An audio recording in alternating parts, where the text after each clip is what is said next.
Próba mikrofonu. Mic test, mic test. Can you hear me in the front of the room or at the back? No echo.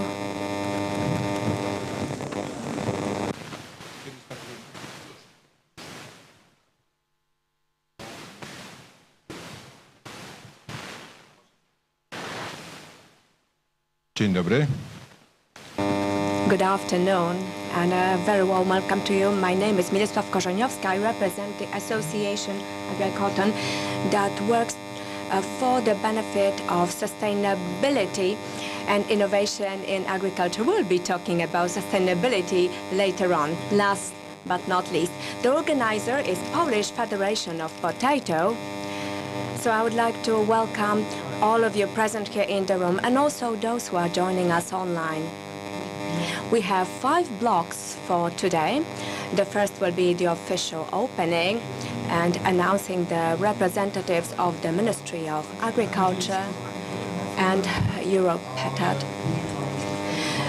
But then we'll have 4 topical blocks that will be dedicated to nematodes, shots, supply chain, logistics centers, and logistics generally that can help us to develop potato business and Polish agriculture. And the 4th topic, that is sustainability. These topical blocks will also be intertwined with culinary presentations. For those of us who are in the room, this is good news, but for those who are online, unfortunately, this does not apply. So this is all from me. I am hoping that according to our agenda, we will finish around 4 p.m.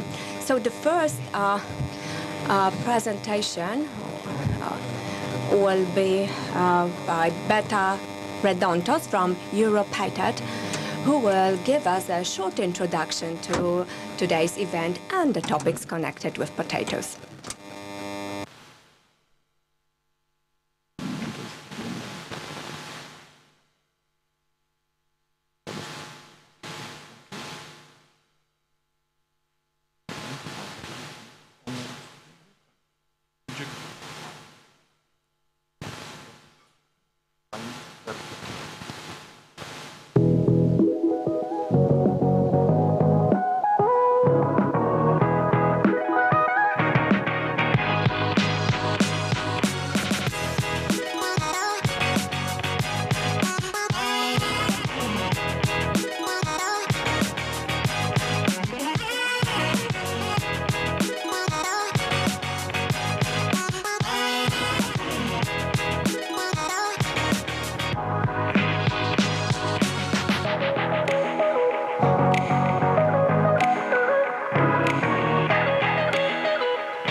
Good afternoon, ladies and gentlemen, participants of Potato Polian Congress. Thank you for the invitation to join your event today. Unfortunately, here in Brussels, we are very busy these days, so it's not possible for me to travel to Warsaw today. But however, I would like to take the opportunity to invite you all to the Europetat Congress, as you could have seen in the video just before. Will take place in Dansk on the 6th of June. So under the title, The Change in Geopolitical Landscape and the Future for Potato Trade, the first time ever Polish edition of our Europetat Congress will focus on the impact of current geopolitics for international agri-food trade and also on the effects of the European Green Deal goals and consumption trends for the potato sector inside and outside Europe. Our speakers will share with you all their views on the main challenges related to food production and potato trade and consumption in Europe and beyond. And I'm also pleased to invite you all to the gala dinner that will take place at the Great Polish Baltic Philharmonic, also in Dansk. It will be a perfect opportunity for you to network with Europetat members coming from all around Europe and to show them how the Polish potato sector is becoming more and more professional and important for the rest of the continent.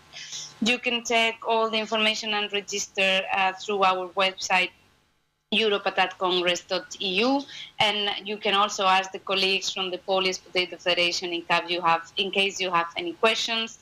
I would like to finish also giving a big thank you to Maciek for all the organization of our Congress in Poland this year.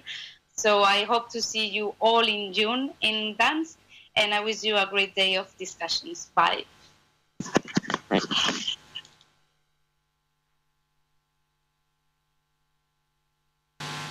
Dziękujemy za to. Thank you for this introduction. Well, things will be happening. The world of potato will move towards Gdańsk.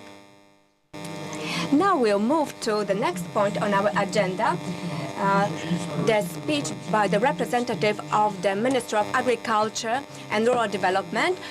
The minister will be represented by Joanna Trebes, the deputy for the agricultural markets and energy transformation. Good afternoon, ladies and gentlemen. I am representing Lech Kołakowski, Secretary of State in the Ministry of Agriculture and Rural Development. I would like to give you a warm welcome and to apologize for the fact that the minister has not been able to be present due to other obligations. Let me read out his speech that he was to present to you. Ladies and gentlemen, it is a great pleasure to welcome you at the Potato Poland Congress 2023. I would like to quote some statistics at this point. Potatoes are traditionally a very important species cultivated in Poland, and even though the agriculture has decreased, they still have a significant portion in the cultivation. In 2022, the area of potato cultivation was 236,000 hectares. Since Poland joined the European Union, we have observed a quick process of specialization and expertise in the potato production.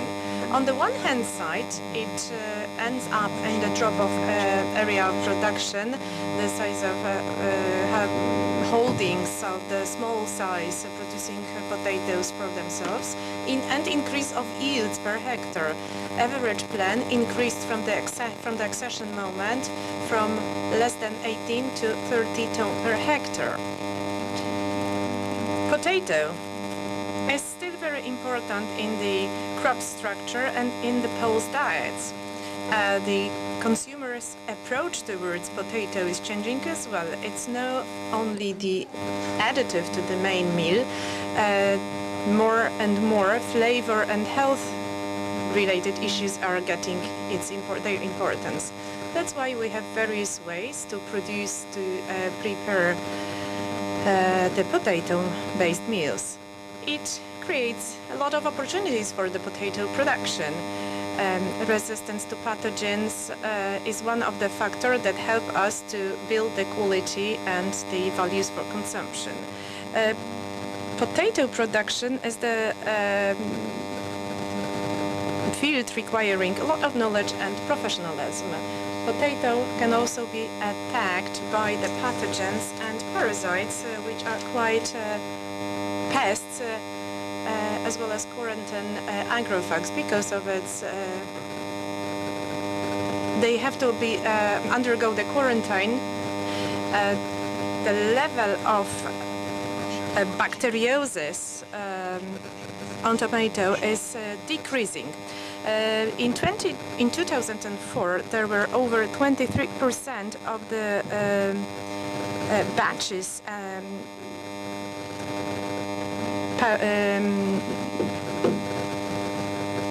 impacted. In 2021, it was less than 4%. In this fight, there are producers who increase the phytosanitary standards of production that play an important role. Thanks to the bacteriosis of potato in Poland, we managed to limit the requirements binding so far while sending the Polish potatoes to European markets. In 2022, the EU regulations were adopted, and Polish public administration helped to remove all the barriers and restrictions by binding while exporting the Polish potatoes. Polish potatoes, while exporting, must have the plant passport right now. This passport can be issued by the competent authorities. It opens new opportunities to send Polish potatoes to the European markets. However, the further limitation of bacteriosis in Poland is needed, specifically when we talk about the seeding materials of potato. Unfortunately, in recent years, there was an increased number of incidents. It shows how important the increase of phytosanitary standards in the production of potato are important. I hope that increase of phytosanitary standards, with cooperation with producers, will soon bring us to removing of any barriers. Opening this conference, I believe that the industry meetings such as today, this very meeting, will help us to exchange experience, knowledge, and it will bring us to face jointly appearing challenges. All voices in this public debate are important for the public administration because they help us to understand the needs of the industry. I would like to wish you fruitful discussions. I hope you will establish business contacts. I would like to invite you to the Potato Days on the 18th to 20th of August in Marianów, next to city of Łomża. The meeting will be organized by the Ministry of Agriculture and Rural Development and local authorities. CIBOR, National Center of the Support of Agriculture, and Polish Federation of Potato. I would like to wish you a very fruitful conference. Thank you very much. Dziękujemy, pani dyrektor. Madam Director, thank you very much. You will be an active participant of one of our sessions planned for today, so there will be an option to share information, to have more interaction with the participants. Thank you very much for this introduction, and now let me move to the first session, which is a session devoted to the losses of the plant production caused by the nematodes and the strategies of their limitations. For this session we invited three experts, three guests, who will present their perspectives on the topic, on these challenges and how we can deal with them. I would like to invite Dr. Renata Hałańska from Move Science, who is responsible for R&D area of fighting nematodes. I would like to invite Madame Półtorak from Phytosanitary Institution and Casey McGuire from Tilios Ag from the US. This is our third guest, and I think we will get not only a local perspective but the international one as well, from the very, very big market, which undoubtedly is the American market. Now let me sit down. I would like to thank our guests for coming, for being with us. Madam Doctor, we have a question regarding nematodes. Not everyone is probably aware how significant problem it is. How can we cope with? How can we face this problem? What about the Polish situation? You are the expert here. You are the researchers. You have been dealing with these problems for so many years already. Yes. Good afternoon. As you said, sir, people are not aware of the fact that some losses on crops, losses in yields that we can see are resulting from nematodes presence, and from the practice I believe that they reach up to 20% in the general total perspective. We have certain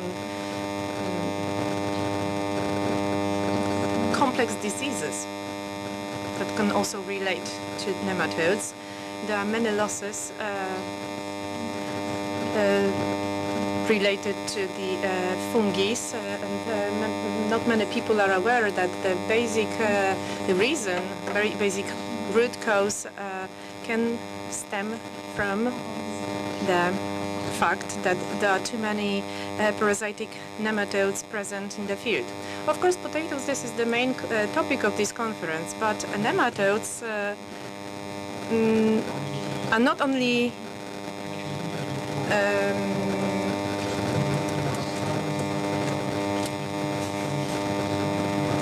problematic for potatoes, but can we see any other reasons for, because we have crop rotation in Poland, so what other factors can actually impact the losses in crops? The three major factors that you can name here for potatoes and for other plants as well. I believe that the main problem is crop rotation, still crop rotation. This 3-4 field production that we learned about during our studies due to the fact that producers are getting more and more specialized and they don't want actually to go for this right crop rotation, and it creates lots of issues. That's one thing, so crop rotation. Then no options for fighting our problems. There are not many plant protection agents registered for the specific individual crops or for the nematodes specifically. In case of potato, there are many substances that actually are used to fight other cyst nematodes, where we have different type of parasites that are very seriously problematic for the plant production. The farmers think what they can apply, what can they use actually to follow the registration of a given substance. In the second part of this meeting, we would like to discuss how can we cope with these issues, how can we cope with these problems, but is there any trend? Can we say that the nematodes-related problem is a growing economic problem, or we had this problem always, but we have not seen it properly? I think the second option, we have not really seen it properly. Everybody is laughing that when we have experts, there we get problems that were not visible before. So that's maybe the case. As I said before, we always tend to think that the main problems are not pathogens. However, when you look closely at these issues, then you notice that nematodes are really significant problem. And climate changes. Well, generally speaking, nematodes, the biggest factor is the soil temperature. If we have the optimum temperature, or optimum to grow nematodes in soil. So the better, the bigger, the higher temperature and the more optimum for nematodes, the more generation of nematodes in the soil we can find. So I think these climate changes and that result in the warmer soil, this can increase the losses in Poland. Well, we will be talking about the situation in the USA, but before we get to America, I would like to ask Eva Półtorak about how this looks from the administrative perspective, because we know that your institution monitors these issues. How does it look from the formal and legal perspective based on the documents that are in your hands? Well, good afternoon, ladies and gentlemen.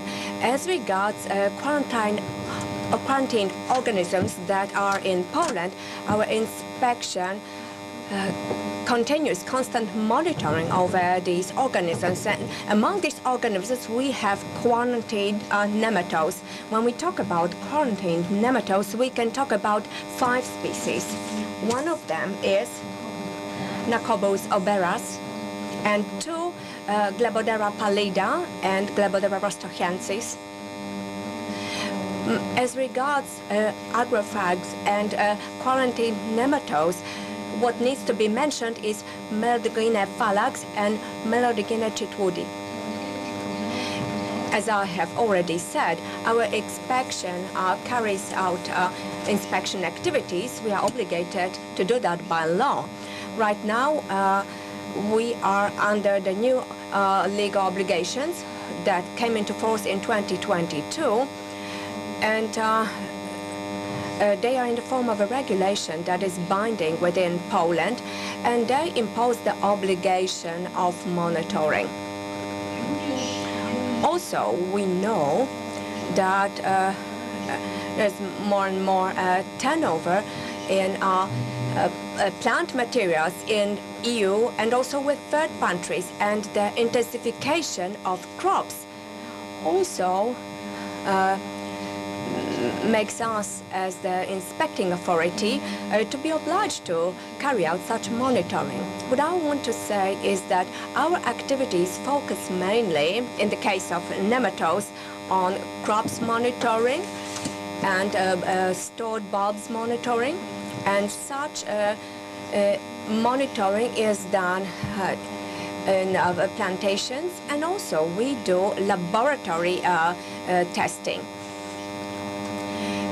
As regards Globodera pallida and Globodera rosciensis, it is specified by law how many inspections, monitoring activities in the form of laboratory tests should be done by a member state. So these two species, plus 2 species of Meloidogene, could be a threat for crops in Poland.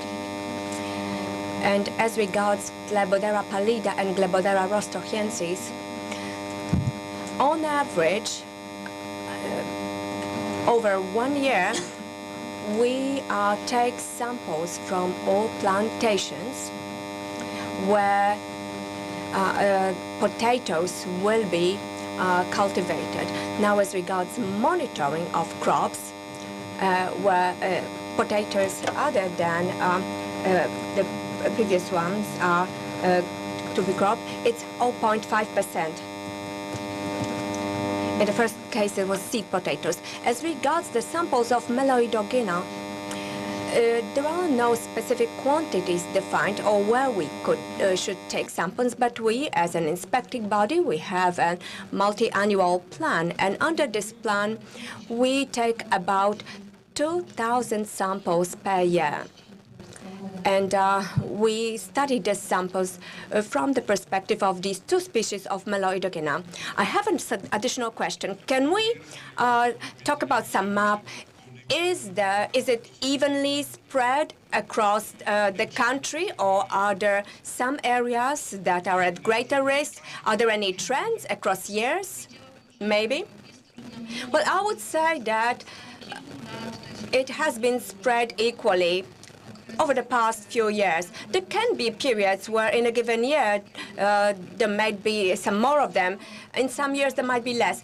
As regards Globodera rostochiensis, in 2020 we had about 129 samples that were contaminated, and out of them I think about 40 were well,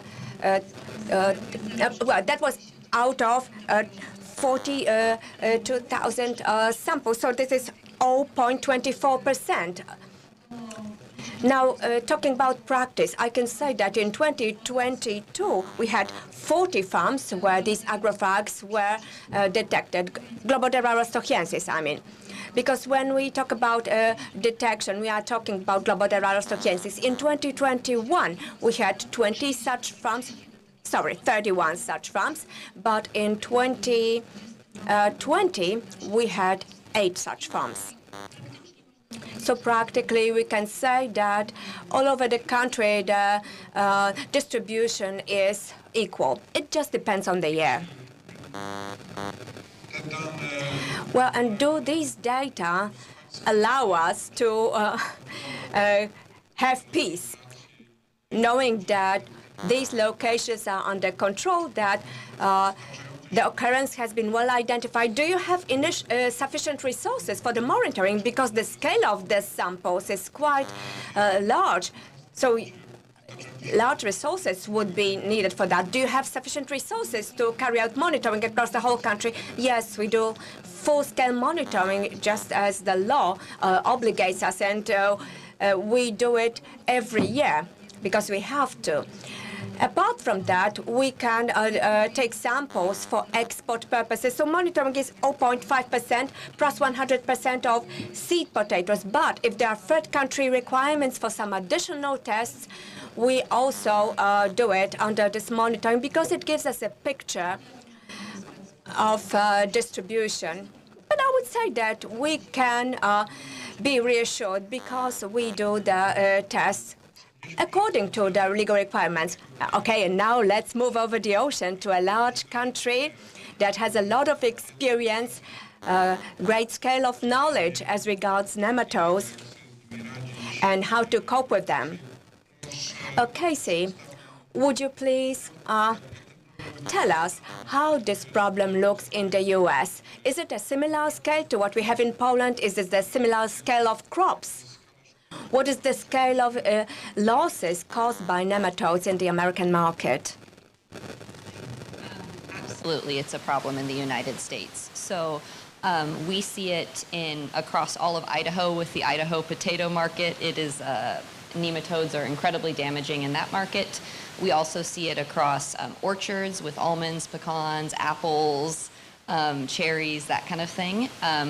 Additionally, we see it in the berry markets in the United States, so strawberries, blueberries, blackberries, all the way into the cucurbits and into tomatoes. So really, in the United States, nematodes are widespread across most of the crops that we grow in the United States. It is at significant economic loss. Depending on the crop in the market, it can be up to 50% yield loss, depending. And it is not just little pockets of areas, but nematodes have grown and spread to the point that they're in almost all fields where these high-value crops are cultivated. Additionally, we see nematode challenges in other countries in Europe.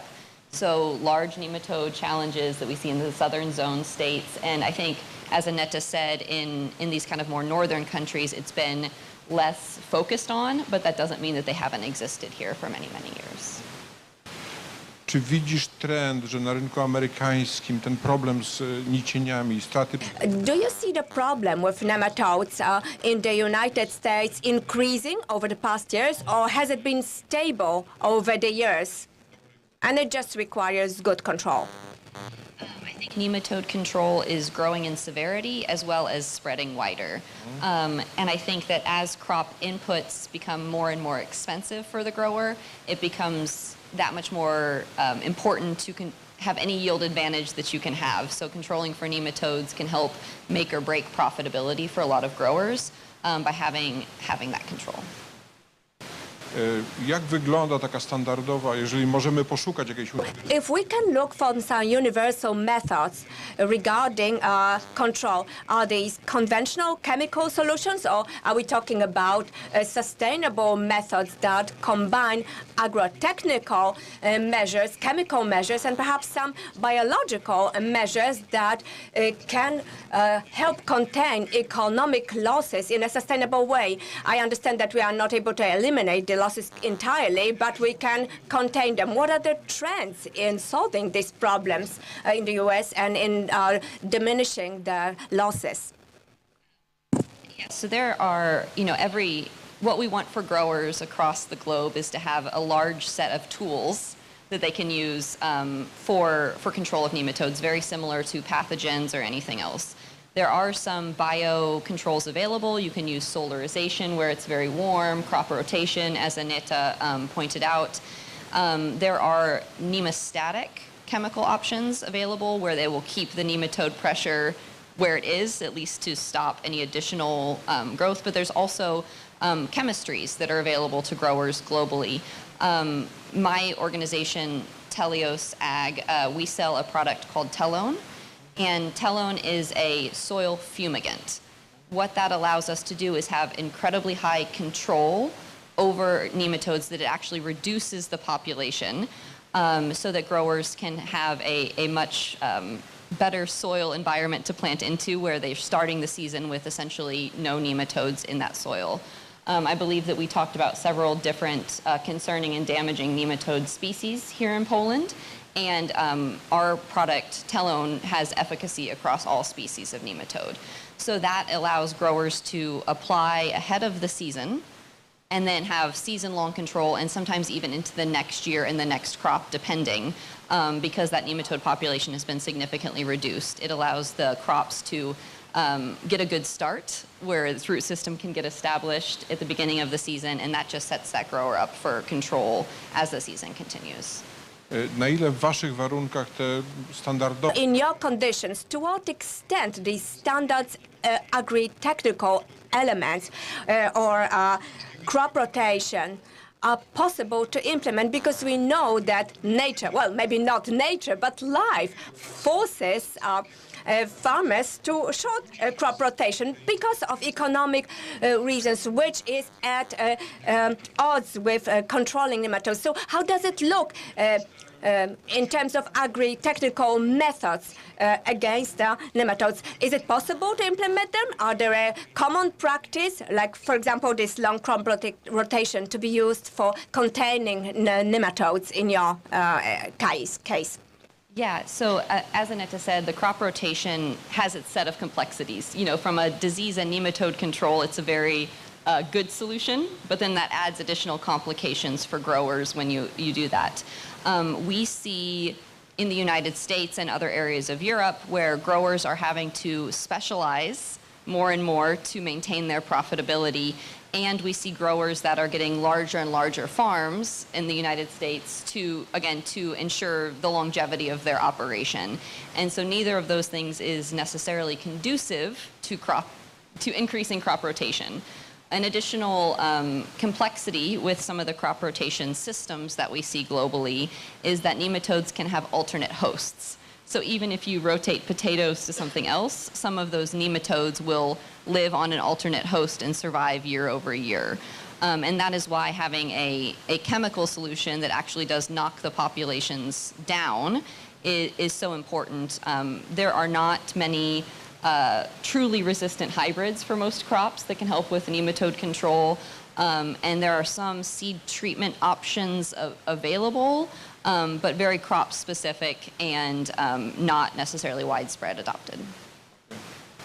Thanks a lot. Thanks for this view, especially as you mentioned, you have a lot of crops affected, and it's good knowledge for us to avoid some challenges what you have already. Thanks, Aneta. Sorry, I will jump to Polish again. Pytanie pani doktora. Now, the question to you, Aneta, Dr. Aneta, how does it look in Poland? Have you been observing the trend that it's not just potatoes and not just carrots? Because we've heard that in the US, it's a whole range of crops. And even if we implement crop rotation, this still is a problem. Is it a risk in respect of nematodes that we will be at risk of losses? Even if we use crop rotation. Well, in Poland, currently, we have greater problem with non-quarantined nematodes. You mean the economic problem? Yes. So this is an economic problem.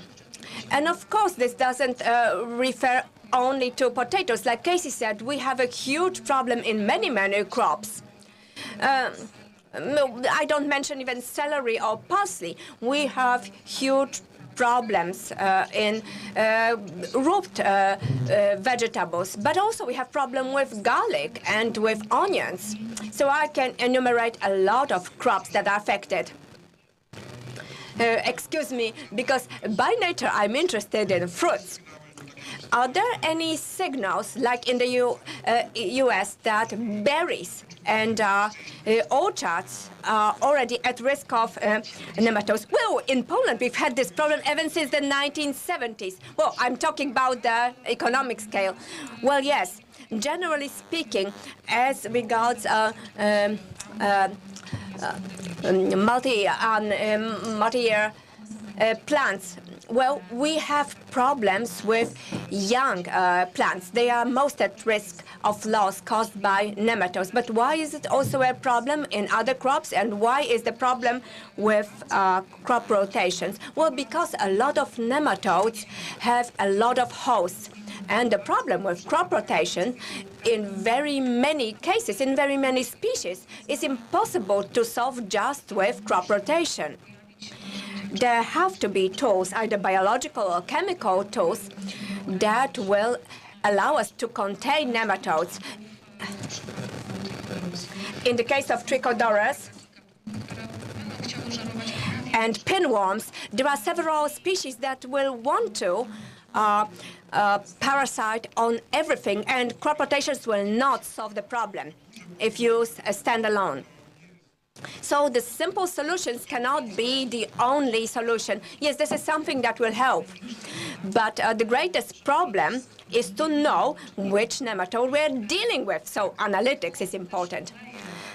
Yes, and there are some shortcomings in our knowledge in Poland because a lot of people say, well, I do use crop rotation. But when you ask them, okay, what is in your crop rotation, it turns out that there are plants that are hosts for a given species of nematodes. And this crop rotation does not really bring fruit because it only multiplies nematodes. So, first of all, we need to acquire knowledge on what we have in the field, and only then do we need to implement the right tools.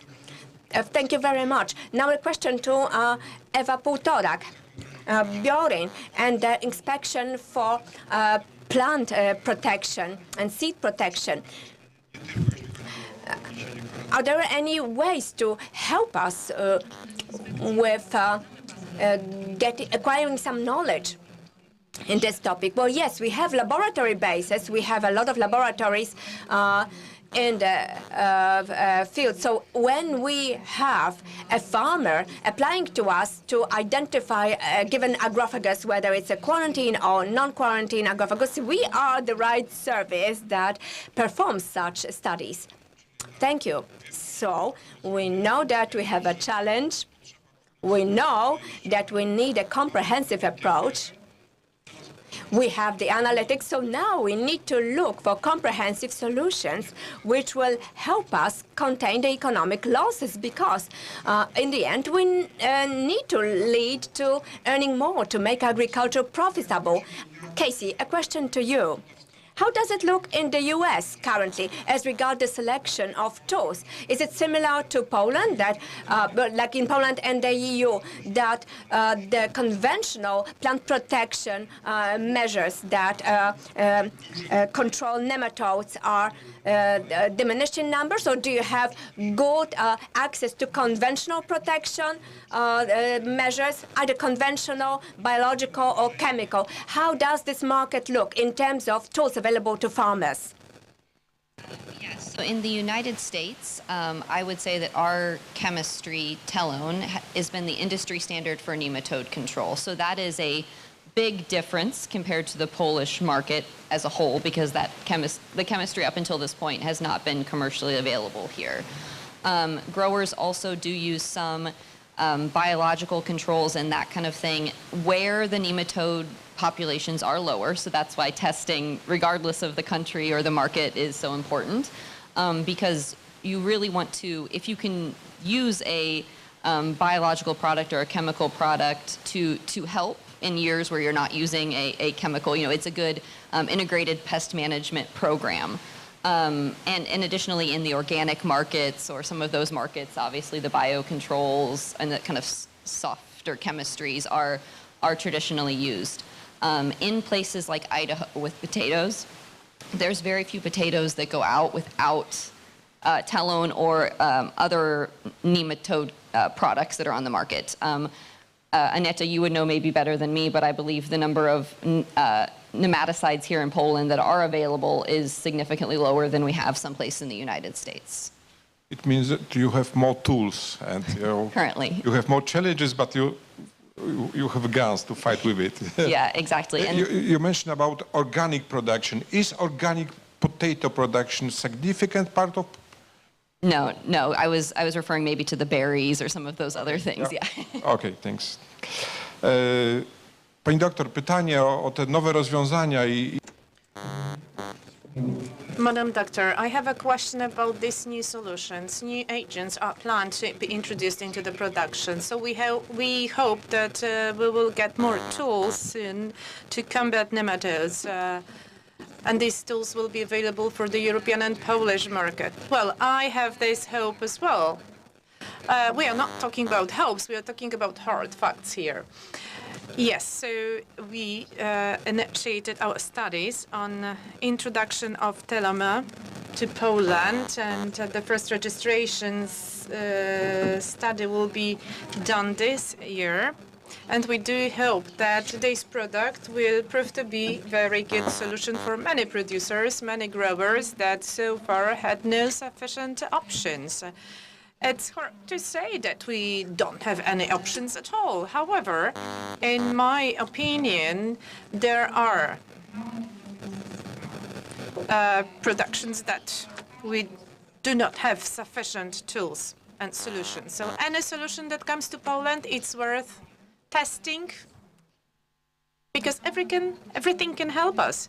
We have big problems, and these problems start to grow whenever we do not have sufficient tools, sufficient solutions for the time being. Coming back to the previous discussion, the climate and soil conditions change. So as climate is changing as well, can we expect anything here? Let's say that biological tools that are known in the south of Europe would come to fall under the integrated management systems as it is in the south of Europe. Because some years ago I participated in the study with biological nematodes, and the outcomes were not very spectacular. Can we assume that due to the climate changes, the biological solutions, such as mentioned countries like Italy or Spain, could properly fill up the existing solutions? Would it be sufficient, or we should hope for the conventional solutions that are safe for consumers and environment? Madam Doctor, what kind of trends can we envisage for the Polish market for the upcoming years? Well, the main trend is biology, and we can see this trend on the market here as well. The fact that we do not have registered biological agents, that's one thing, but we do have a whole spectrum of agents, products that can be used as biostimulators per definition, and they supplement the chemistry.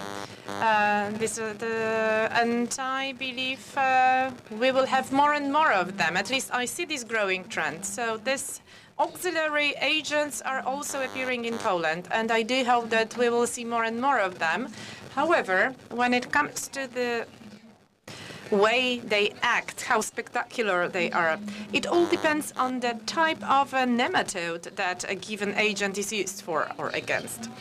I believe that even in case of biology, we can hope for spectacular outcomes in case of some species. However, it's not going to be the case that each and every product would be acting perfectly against each and every nematode.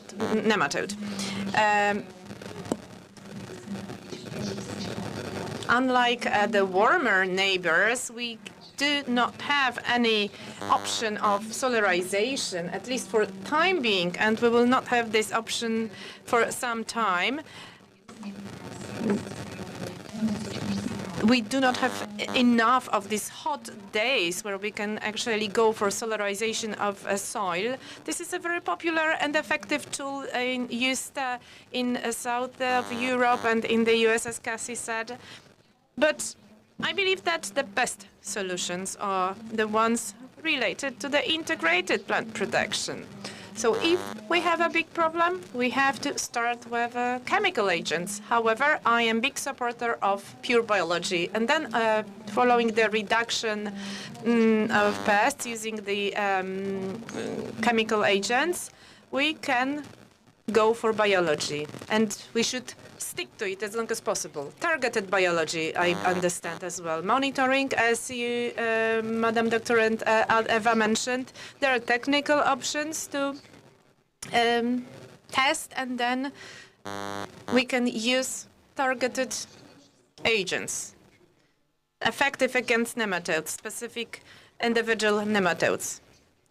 So let's adopt that these new analytical technologies will be helpful to increase effectiveness and efficiency of these solutions. Well, these technologies don't need to be cutting-edge technologies. We don't have to actually go to the molecular level. There are more simple methods, like in case of nematological research. There are a few biologists in Poland who are able to identify nematodes with some simple tests. So we have it. However, farmers often don't know where to go for help. They don't know whether they should go for analysis or not. We often see in our lab people who have tested everything. Fertilizers, they were acting against pathogens, and only when things did not prove to be effective, they started to think, wow, maybe we faced nematodes. But then, at that level, we have so many nematodes in soil that it's really hard for a producer to kill all of them within a year or 2 years. And he needs actually to earn money on this, yes, in economic terms.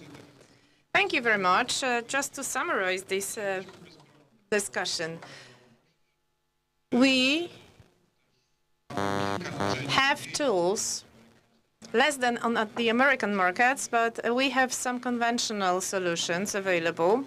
We hope that the research that will start hopefully this year in Poland will prove the US solutions and the South European solutions to be effective here in Poland as well. We need such solutions here, but it's not like a magic tool that, you just press one button, everything is already managed. We have to think about control, management, etc., the whole process behind, so that we do not bring to this, because it's better to prevent instead of treat, and as in human medicine.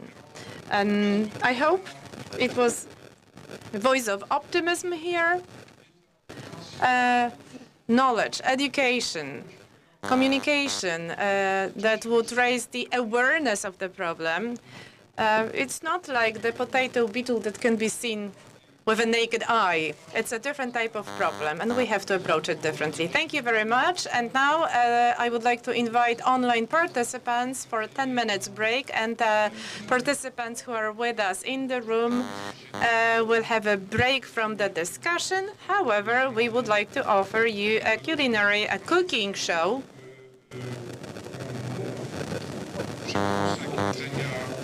We would prepare some functional snacks, and the show will be run by Jarosław Uściński, the head of the Polish Association of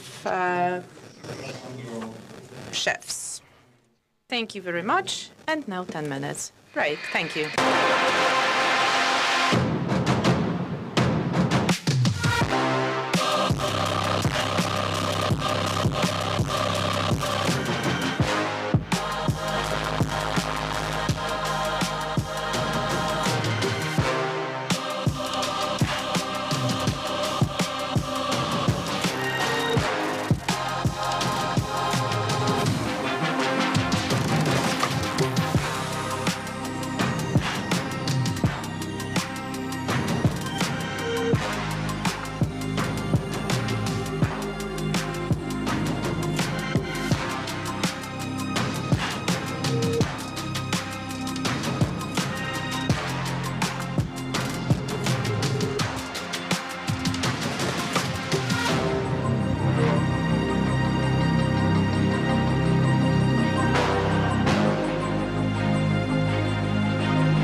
słychać mnie. Dzień dobry, witam Państwa.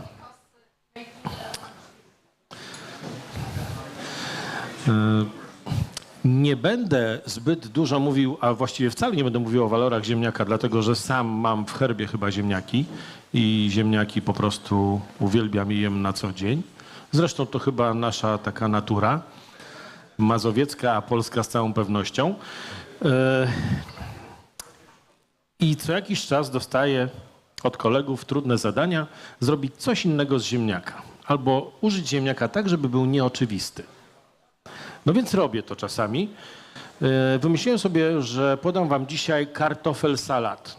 No, wielki kartofel salat, ale to będzie inne, ponieważ jest to kartofel salat na bazie curry, czerwonego curry, czyli ugotowane małe, malutkie ziemniaczki w mundurkach, ugotowane tylko trochę, pokrojone w plasterki i zamarynowane. Cała bajka jest właśnie w tej marynacie, czyli curry, powiedzielibyśmy czerwone curry, nie do końca jest to tylko czerwone curry, jest to mieszanka tego, co ja uwielbiam, czyli między innymi imbiru, kolendry, kminu rzymskiego, jest tam sos ostrygowy, sos rybny.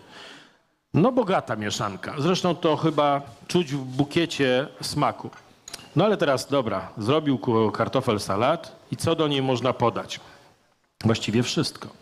Możemy podać nic i taką po prostu podać jako dodatek do jedzenia, ciepłego na przykład dania, ale możemy zrobić też taki numer, że połączymy to w jedną przekąskę. Zwykle tak robimy.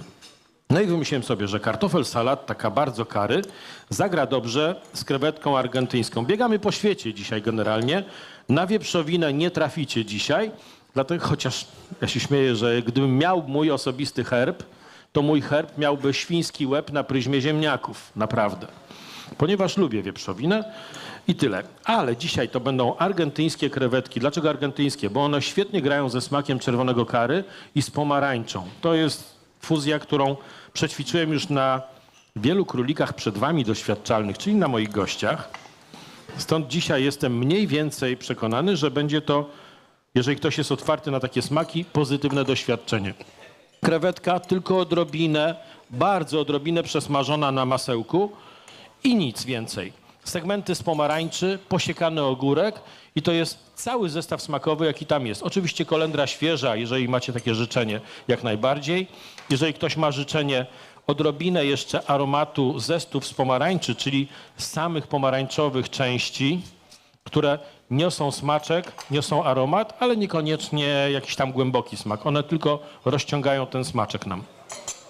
Krewetka, no i dookoła chciałbym powiedzieć sos balsamiczny, jakiś ocet balsamiczny, ale w związku z tym, że uciekliśmy już w kierunku Azji, to robimy teriyaki. Sos teriyaki, nic prostszego. Karmel, czyli w rondelku nastawiamy sobie karmel z cukru, następnie wlewamy sos sojowy, bulgocze, bulgocze, bulgocze. O proporcjach nie będę mówił, bo my robimy w dość dużych proporcjach, wy w znacznie mniejszych. Tak samo robimy zresztą z krem balsamiczny. I taki sos z wzorem wściekłych szefów kuchni. Brudzimy nim talerzyk i podajemy go wam. Do wykończenia często takich dań używamy kolendry, gdyż goście, no jakby Azja to kolendra, tymczasem ciągle się gubimy i wcale nie jest tak. W Azji wręcz więcej używa się, chyba mam wrażenie, szczypiorku lub szczypioru niż kolendry, więc tymczasem ja tylko dodam troszkę szczypioru, chociaż wiem, że kolendra też świetnie z tym gra. Mam nadzieję, że ta przekąska wam smakuje. Jest inna niż na co dzień jecie, a na pewno jak kartofel salat to za nic w świecie nie smakuje, jak kartofel typowa, którą znacie. No i takie to mamy wyzwanie. Nie powiem wam, co będzie dalej, ponieważ mamy jeszcze 3 odsłony i jedną bonusową, czyli ciastko, deser. Naprawdę z ziemniaka. No. Może znajdziecie gdzieś smak, znaczy znajdziecie smak ziemniaka, bo jest świeży, więc na pewno poczujecie ten smak, ale no, kto powie, jaki to jest ziemniak, w jaki sposób został spreparowany, to będzie coś wielkiego. Powiem jeszcze tylko, że po tej przekąsce poczęstuję was zupą, bardzo klasyczną polską zupą, a potem daniem gorącym, które usiądzie na pieczonym ziemniaku. Ale to będzie też delikatne, mam nadzieję treściwe i bogate w smaki. Tym razem naprawdę mocno polskie smaki. Zupa i danie główne będzie polskim smakiem, zaś deser niekoniecznie. Ja nie będę was już mordował. odpuszczę. Mam już odpuścić, czy jeszcze nie? Mogę ich jeszcze mordować? A, mogę was jeszcze mordować. Dostałem zgodę na mordowanie was, więc macie pecha. No co ja mi mówisz? No, o ziemniaku, wy wiecie o wiele więcej o ziemniaku. Ja jestem z tej praktycznej strony. Jak wyoczkować, jak ugotować, upiec. To jest mój świat. Jak zrobić pire dzisiaj, nie na jutro. To jest też ciekawe. Musicie wiedzieć, że w bardzo wielu restauracjach kucharze nie mają bladego pojęcia, robią ziemniaki na pire po prostu lub gotują na jutro. Każdy, kto robi kopytka i na bazie ziemniaków coś jutro, wie dobrze, że ziemniak schłodzony smakuje jeszcze jak wczorajszy, nawet za 5 godzin. Więc ziemniaki, pire gotujemy co dzień, pieczemy ziemniaki co dzień na dziś. Kucharze się czasem złoszczą, ale tutaj jestem terrorystą skrajnym w tych materiach i staram się tego przestrzegać, ponieważ goście to czują, ja to czuję, a jak ja to czuję, to znaczy, że wasze jezory też to czują. Wczorajszy ziemniak można odsmażyć bardzo ładnie w plasterki na patelence.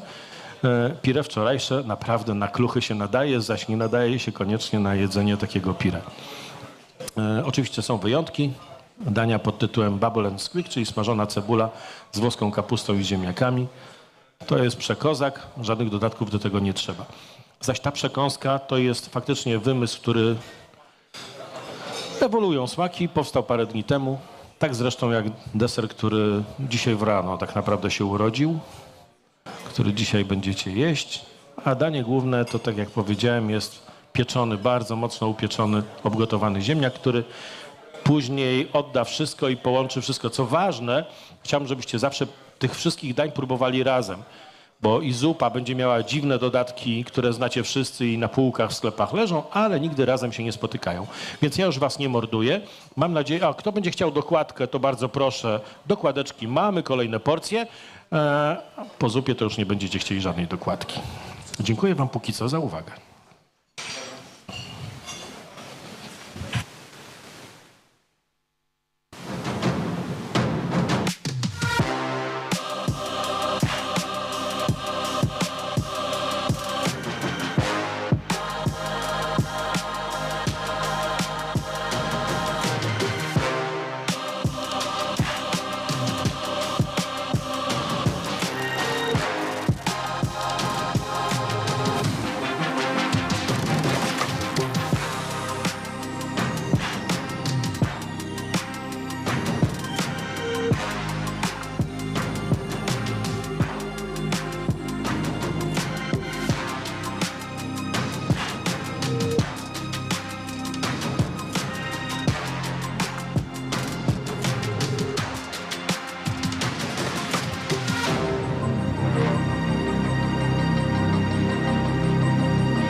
Sukcesem największym jest to, że jesteśmy tutaj 20 parę lat i wciąż funkcjonujemy. Pierwszą koncepcją a propos nas tutaj w Podolu to była właśnie koncepcja posiadania czy stworzenia winnicy w polskich realiach. Tutaj jedną z podstawowych potrzeb, jeżeli chodzi o takich producentów jak my, to jest ucywilizowanie możliwości sprzedaży alkoholi przez internet.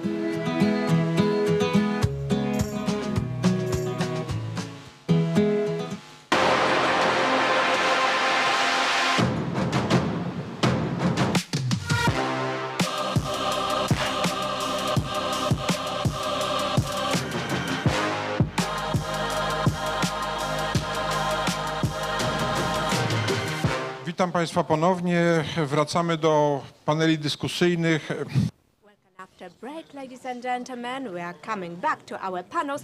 Well, it's a good thing that we are in the afternoon. We'll be talking about alcohol. We'll be talking about short supply chain, about small processing, local processing, but also about passports. For drinks, for cocktails, and we also would like to teach people how to pair alcohols and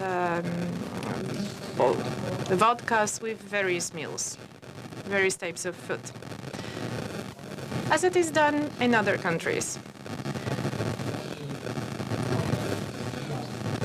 Does any of you associate cognac with heavy drinking. Cognac is a strong alcohol, minimum 40%. How does it differ to vodka? It's not made of potato, but it is made of wine, spirited wine. The same goes for whiskey. Whiskey is just a moon vodka, as we call it. It was not actually rectified as in case of vodka. That's why we want to educate people in responsible, moderate consumption of alcohol as an additive. Okay, so is it ongoing process already? Do you have a roadmap for this tourism? Do you have any plans for South America, Africa, beer in Germany? But for us, the role model is Scotland, Ireland, or France for cognac. Yeah, it seems to be very promising. I would like to wish you all the best in this product. It's a revolution on this market, not only for the producers, manufacturers of spirits.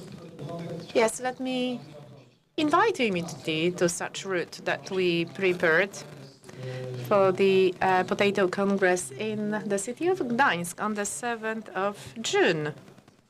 So we start from Gdańsk and we would go to Podole Wielkie distillery in Pomerania, close to the city of Lemberg, not far away from Gdańsk. So it was a very professional distillery, professional route. I would like to invite everyone who will be then with us.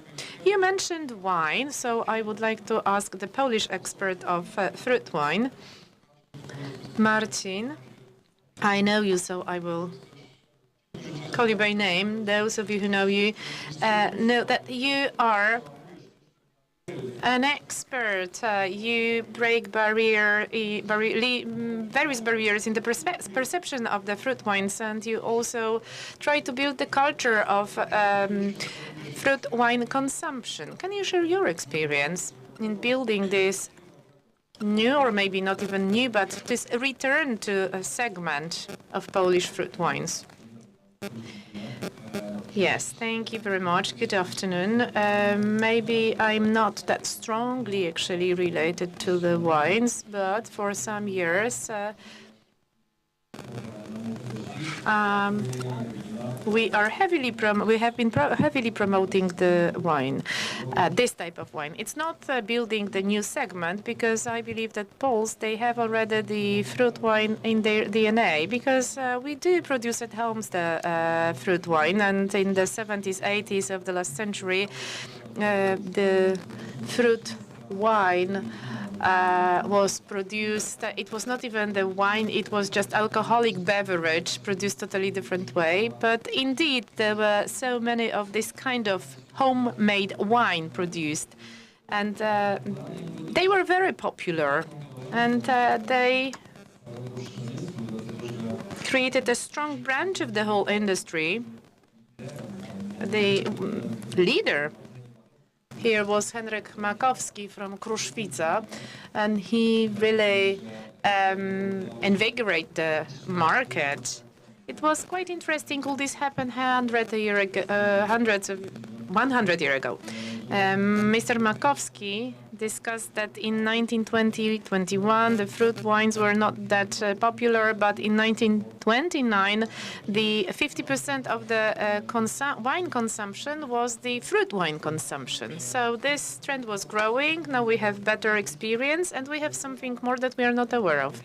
Europe perceives Polish fruits as the most healthy ones in the European Union. This is a great capital that we don't use. This is a great asset.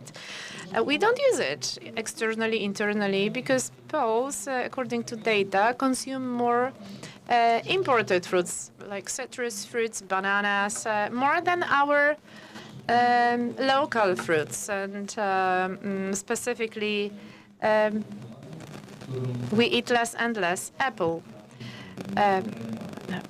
100 years ago, Golden Renetta was the most popular type of apple. We still have it, so I would like to invite you to taste it as well. So behind us, we have great banners promoting Polish fruit. Yes, it's true that we have been eating bananas and citruses, but we have seen some developments in berries market because the quality of the Polish production is improving. Well, as regards the target market, yes, we need to do more, but we have certainly potential. We have great quality raw material that doesn't have to leave Poland as a concentrate of frozen fruit or frozen berries, but can be made into fruit wine. Are we able to reverse this negative stereotype that some of us might still remember, the stereotype of bum wine or booze? Do you see a trend for the perception of this product improving, restoring to its status from hundreds of years ago? Well, okay, my view is that we need to introduce a new model. We will not cross out the history, but we can educate people. As you have said, there is potential in Polish fruit. I think what is the key is what we have in Polish distillates and a brand of Polish vodka, namely to build another flag product in the form of fruit wines. I think we should not compete with grapevines. But today we can achieve any scale based on fruits, especially berries, blueberries, raspberries, plums. These are fruits that are very healthy. And let me mention another great fruit, and that is aronia. We tested the production of wine from it, and it's fantastic. So we have not built a flag product. So there is still a lot to do. I am convinced that we are able to do it. In Africa, there is a saying that if you want to go quick, go alone. If you want to go far, go together with someone. And I think that this is my role at this meeting, to build this group that will go together towards building a segment that will develop the solution for the waste of Polish fruits. Well, we're keeping our fingers crossed because this is in the interest of all of us. Thank you for emphasizing that we are building a separate category of wines. It's not that we want to compete with grape wines from the south of Europe. This is something that will supplement the market, especially that we have fantastic raw resources. But now to refer to something that has already been said. Mr. Julian, we definitely need to build confidence and build trust to brands. But today, especially, building trust relies on hard data like passportization. To what extent the modern IT technologies can help us in building brands and achieving better credibility? So how does it look in practice based on your experience? Well, as regards building a brand, we definitely need to show the properties of the brand. Well, certificates help in that, passports help in that, and together with some institutions, we are doing a research about passportization of potatoes, and this can be extended to other crops. So this project allows us to collect data from different sources, then analyze them and track them, tracking the materials, tracking the distribution, and in the end, we have the stage of certification that really what we buy is what we expect. So here, IT systems support this system at every stage, both at the stage of data acquisition and automation. We collect data from users and also from external systems. So this is a funnel to which all possible information fall. And then after data collection, we have the stage of data analysis and stage of certification, or verification of data credibility, because as I have said, some data come from users, so this can lead to potential abuse and blurring the picture. Well, by users, do we mean farmers? Yes, we mean farmers and producers, and basically across the whole distribution chain, we collect data, starting from a farmer. And today we are able to track the production of potato, starting from a specific field, specific plots, specific harvest, through the stage of distribution, packaging, repackaging. So we are already able to do these things. So this is the farmer, distributors, processing companies. So this is a whole chain. Well, as every new system, it probably has some period for pinpointing the bottlenecks and problematic issues.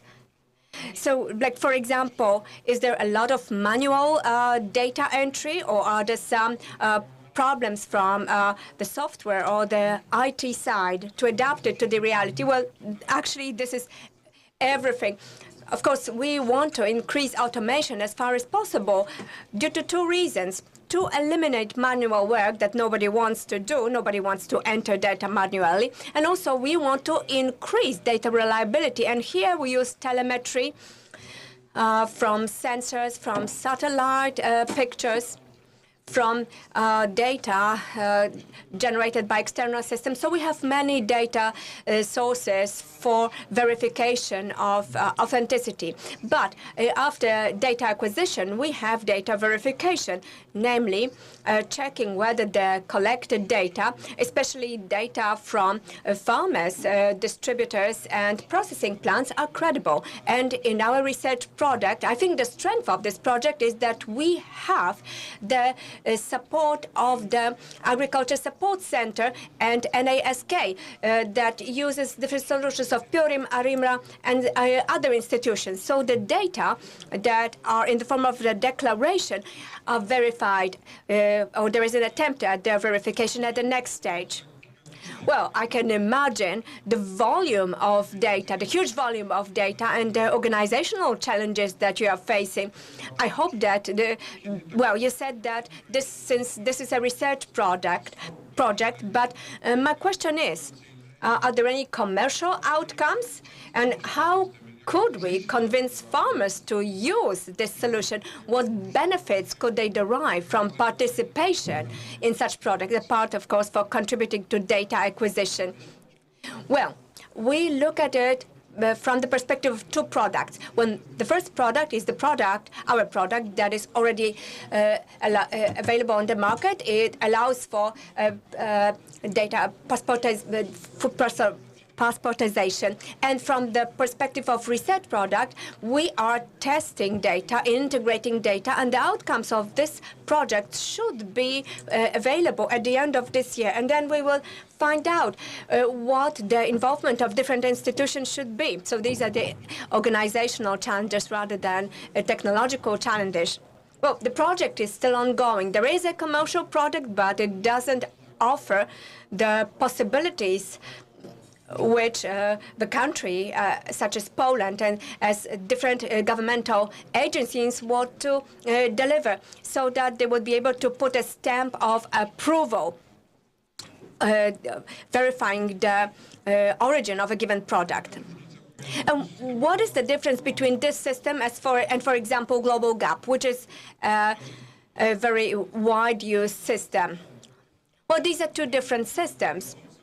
Global Gap, we could say that is to some extent used because a product passport is not just the product origin. In the product passport, we can include marketing information, quality information, sustainable production information, and sustainable production means also the well-being of the whole society that is involved in this production, and also meeting of the standards.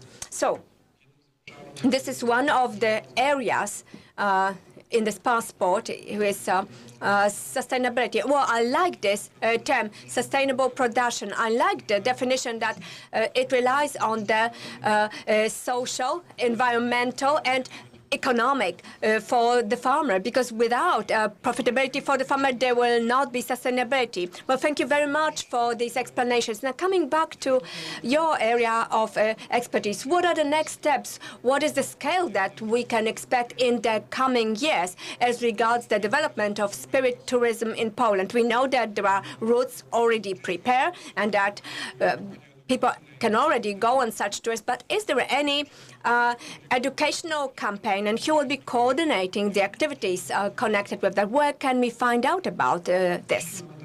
Well, today we are at the stage where we are preparing the companies that are to be involved in the process. The project is even more ambitious because we want to combine, especially in relation to foreign tourists, we want to combine spirit education with the education about Poland. When we have a group of tourists coming from, especially outside of Europe, so when they come to Poland, there are many things that are obvious to us, but for them, it's totally new. So it would be nice if, for example, a group from the United States would come to the airport and it would turn out that there's a Frederick Chopin airport. And they would think, oh, Chopin is a Pole and not, well, was a Pole and not a Frenchman. So that might be the first surprise. And then when we start in Warsaw and we visit Polish Vodka Museum, then we would also visit the Warsaw Uprising Museum. And that would be a surprise that there was not only the uprising in the Warsaw Ghetto, but there also a Warsaw Uprising. When we would be visiting the craft plant that produces liquors, we have Żelazowa Wola, the home of Frederick Chopin, so we can visit his museum there. If we visit Toruń, we have a great a plant of producing vodka, and there is a planetarium there. And of course, we have the story of Copernicus, who was a Pole and not a German. So there are many things that will help people get acquainted with the Polish culture. And, for example, they might also find out that the fall of the Berlin Wall was not the first step in overthrowing communism, but that happened actually in Gdańsk. So it would be worthwhile for such tourists to go on such a tour to also get to learn about history and to get acquainted with the spirits and liquors who are part of the culture and tradition. Well, this is a very interesting approach, and we keep our fingers crossed for this project. I wanted to add that it's not just overseas tourists that might be interested. I think that there is a need for such basic education among the younger generation in Poland, and fruit wines can contribute to that, because the younger generation perhaps do not have such knowledge, but they need to be over 18, let me emphasize. Yes, of course. Yes, so we are sticking to the norm, the cultural norms and the legal standards. Well, of course, when I speak about young generation, I'm talking about young adults who can be interested in fruit wine. Marcin, to summarize this session, what time frame do you envisage for the project?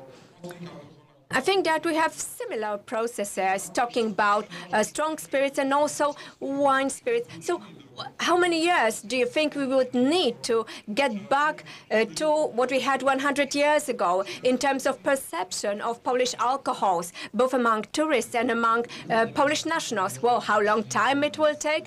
Well, it's basically up to us. I assume 2030, that would be the year we could achieve that.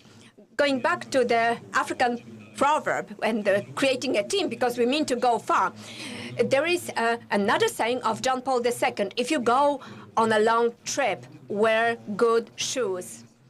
Good shoes mean right analysis and market segmentation, because the market is very segmented. So we need the right preparation, strategic preparation. So this is the first stage. And of course, we are planning and already analyzing the market. However, building this segment, developing this segment will require financial resources. So we meet with the ministry and the agendas of the Ministry of Agriculture because, in our view, this is a strategic project for Polish fruits because the market is already there.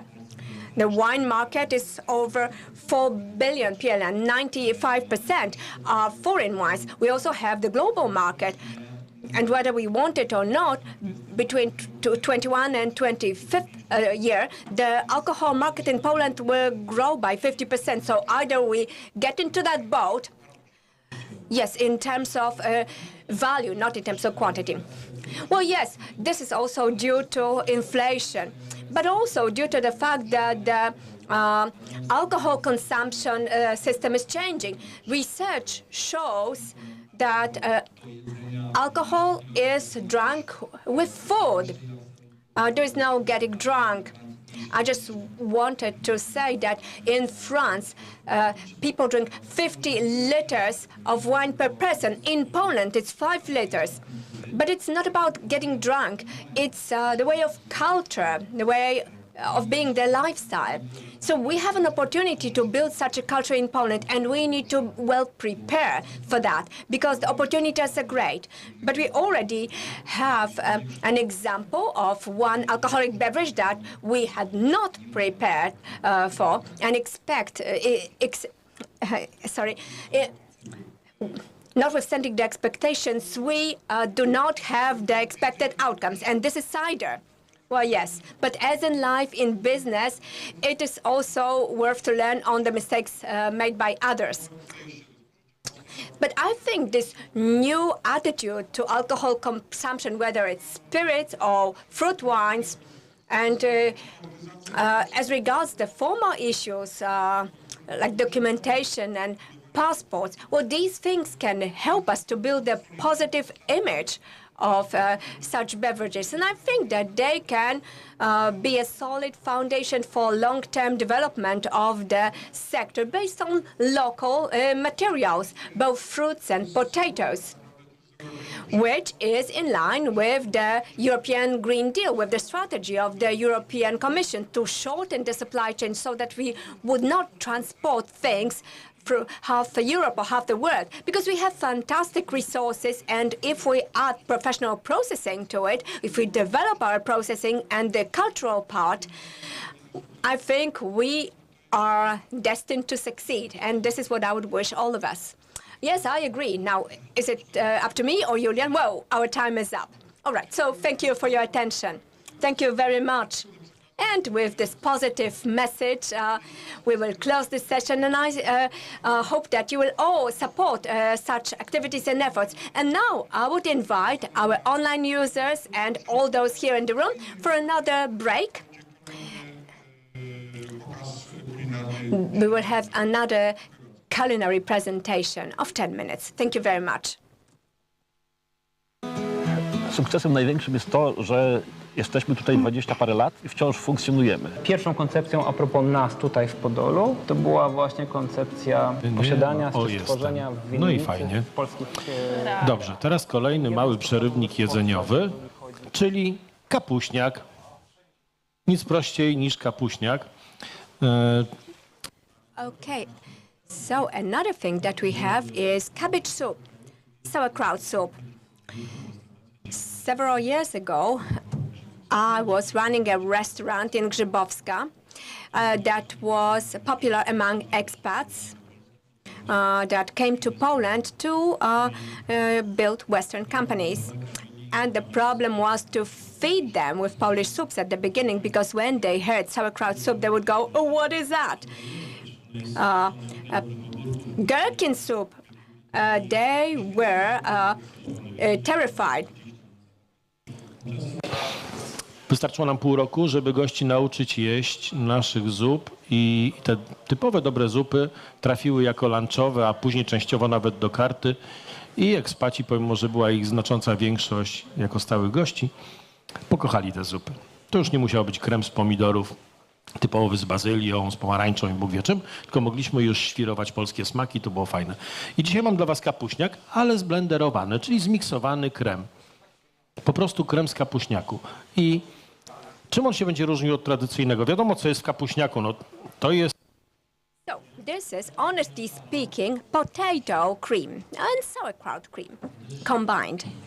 Because because this is our topic today, and we have no reason to be ashamed of it, is a very good basis for cream soups. Because even if we make cream soups of broccoli, carrots, and whatever else, greens or other vegetables, still we need to add some percentage of potato to give thickness to the soup. Because we don't want the soup to split. So potatoes make the soup stick together. podany. So, in a moment, we are going to serve a cabbage soup. It's not a vegetarian soup, as you may sauerkraut soup, and because we add some milk, some meat and bones, we added some bits of sausage, some greaves, not bacon greaves, but good sausage greaves. We would have some dried mushroom added, just to give some flavor of forest, different atmosphere. Green parsley or chives. Well, chives now in spring is the best you can get. And the other way around. If you sprinkle your food with something which looks like popcorn, it is a mini popcorn, and it's sorghum. Sorghum, you may know, if you add it on your frying pan, on the hot oil, it would explode like corn. So it looks like popcorn. Expanded graves buckwheat can also be done this way, no matter what kind of soup you make, peas or another type of soup. But like here, sauerkraut soup, big, good, can be, it's perfect to add, to sprinkle it with the pumpkin oil, pumpkin seeds oil. It would build an extra flavor here. So we are slowly approaching main course. Definitely will not be huge, but will be, I hope, tasty and quite surprising. So that's all for time being.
Nie odpuszczą mi jeszcze, każą mi mówić do was na temat ziemniaczania.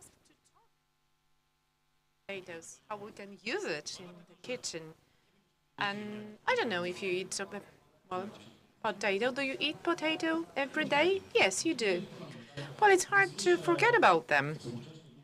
When I hear people who want to go slim, and all of a sudden they turn back to bread, potatoes, they eat some vegetables. I'm talking about certain trends based on some gossips, rumors, because they don't know the products. Often we go for a keto diet, we only eat meat, then we have to go for some detox diet.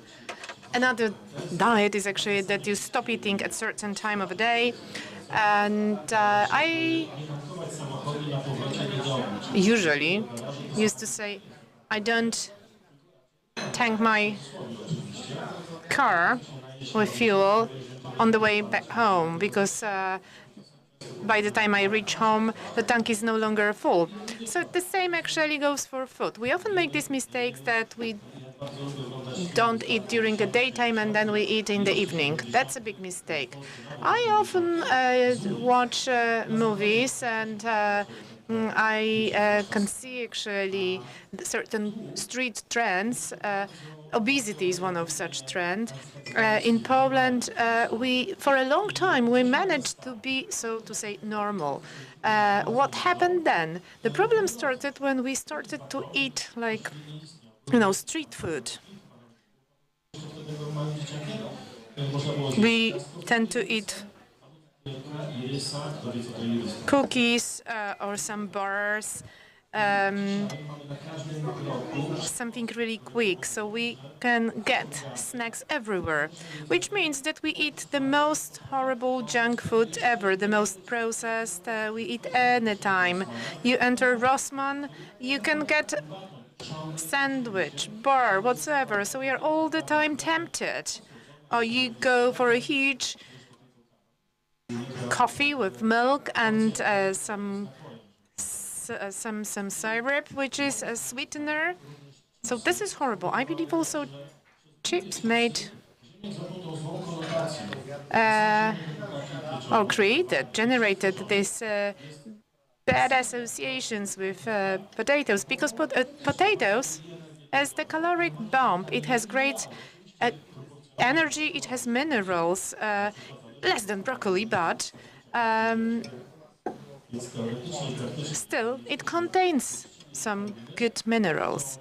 So if we eat healthy, we do not have to take care that, we don't eat this or that, we don't eat broccolis, or kids don't eat broccolis.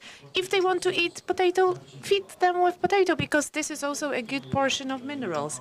And this is the true food. I believe that this fast food system harmed potato a lot, and now we have to reverse the trend. It's great to have projects like this one. It is great to have projects that show potato from the true side, to show its true face. We can learn a lot. We need scientists today to confirm that things are really facts. We don't take things for granted because we are afraid of fakes. So I keep my fingers crossed for potato. It will manage. That's why I will feed you with potato, in terms of snacks and dessert as well, and I do hope you will like it.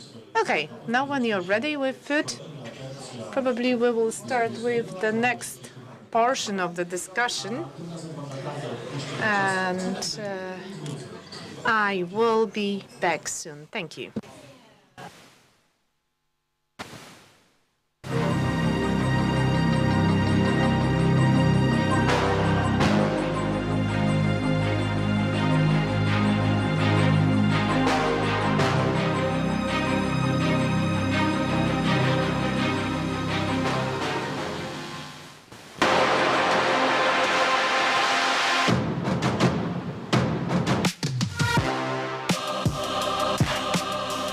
Witam Państwa ponownie. Welcome again. Next session. Next discussion panel we will be talking about logistics, building new warehousing and logistics center in integrated and sustainable agricultural production. Also in the context of the war in Ukraine and climate challenges, but I think we'll boil it down to pragmatic topics that affect us. We will not be talking about global politics. And I would like to invite Joanna Trybus, Director of the Department of Agricultural Markets and Energy Transformation in the Ministry of Agriculture and Rural Development. Welcome again, Madam Director. I would also like to invite Mr. Michał Chodecki from Panattoni Company, who is a leader and expert in logistics, and Mr. Tomasz Marzec from the Agricultural and Environmental Law Department of the University of Adam Mickiewicz, expert in the project of energy for the rural areas. Pani dyrektor, pytanie o... Madam Director, the question about logistics. We all know that this is a challenge. We see more and more different warehouses.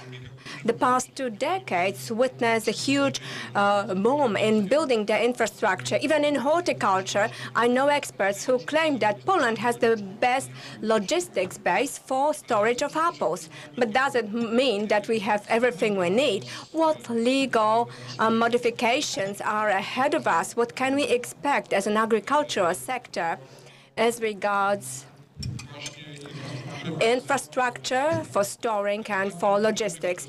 The recent problems that we have heard about, like, for example, the inflated import of grains from Ukraine.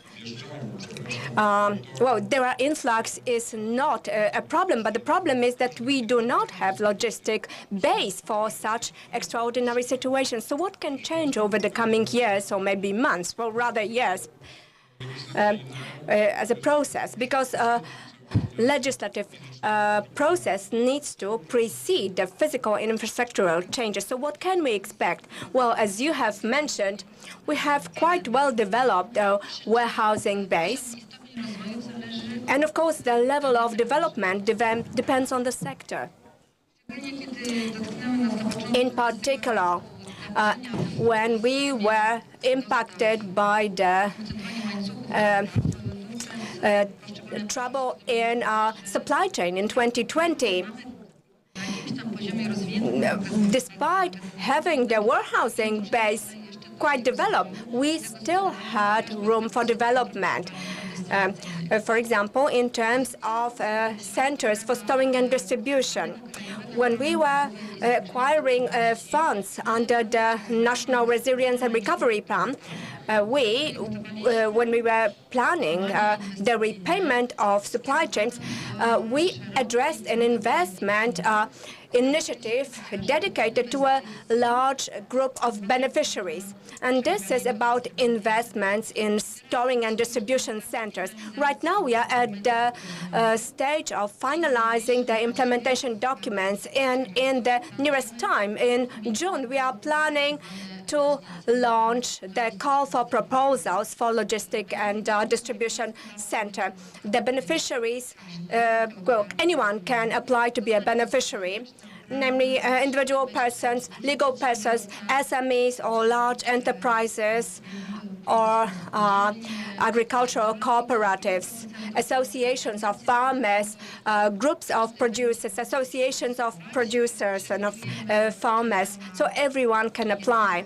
And we envisage that within one project, well, one project can take up to 15 million of PLN with the minimum support of 250,000 PLN. And the intensity of co-financing will depend on the size of the entity, the beneficiary. So we are in a specific regime and specific legal framework as regards the size of an entity. In the case of large enterprises that are larger than SMEs, we will have the regionalization map. And depending on the location of a given enterprise, we will have the intensity of financing. In Warsaw, this level of financing will be 0. But in the case of companies in the east of Poland, it will be 50%. A source of finance, the NRP, and do we have any threats that if it's not unblocked, we will not have funds for that? Well, we have secured funds under the National Fund of Development, and basically, you know, there is no threat that we won't have money for that. Money is secured. And what is the scale of the budget for these activities? 288 million. This is not a really large budget because we designed that. We prepared it 3 years ago. However, we know that under other activities, we have other funds available. And if this investment mechanism becomes extremely popular, we will take some extra decisions. Thank you. And now question at Michał Chodecki. You are the company that has been working in the logistics industry for a long time. We developed your infrastructure in Poland. So from the perspective of agricultural business, how can you see the options for cooperation? Because so far I have the impression that you mainly serviced and supported companies that offer ready products, and your presence in the agricultural market was not a dominant one. Correct me if I'm wrong. How can you see the trends, where the market is going to go to, and what you propose to the Polish farmers and food manufacturers? Thank you for the question. We may say that agricultural industry was a passive market player. For this industry, we have not done a lot when it comes to facilities, production facilities or logistics facilities, because that's what we've been actually doing as a general constructor. But as I've heard from Madam Director talking about plans for new plans coming also from the new needs of producers and farmers, needs to store production, professional warehousing, storing of vegetables. That's what we invest in. And that's why we are present here. We want to look at this part of the market, and specifically in the eastern border of Poland, where our presence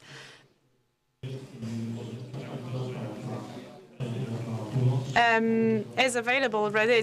We are not as present as in the west or central Poland, but we are there. We are able to help with investments. We are able to provide the facilities for these ready products. What kind of categories of products are you talking about?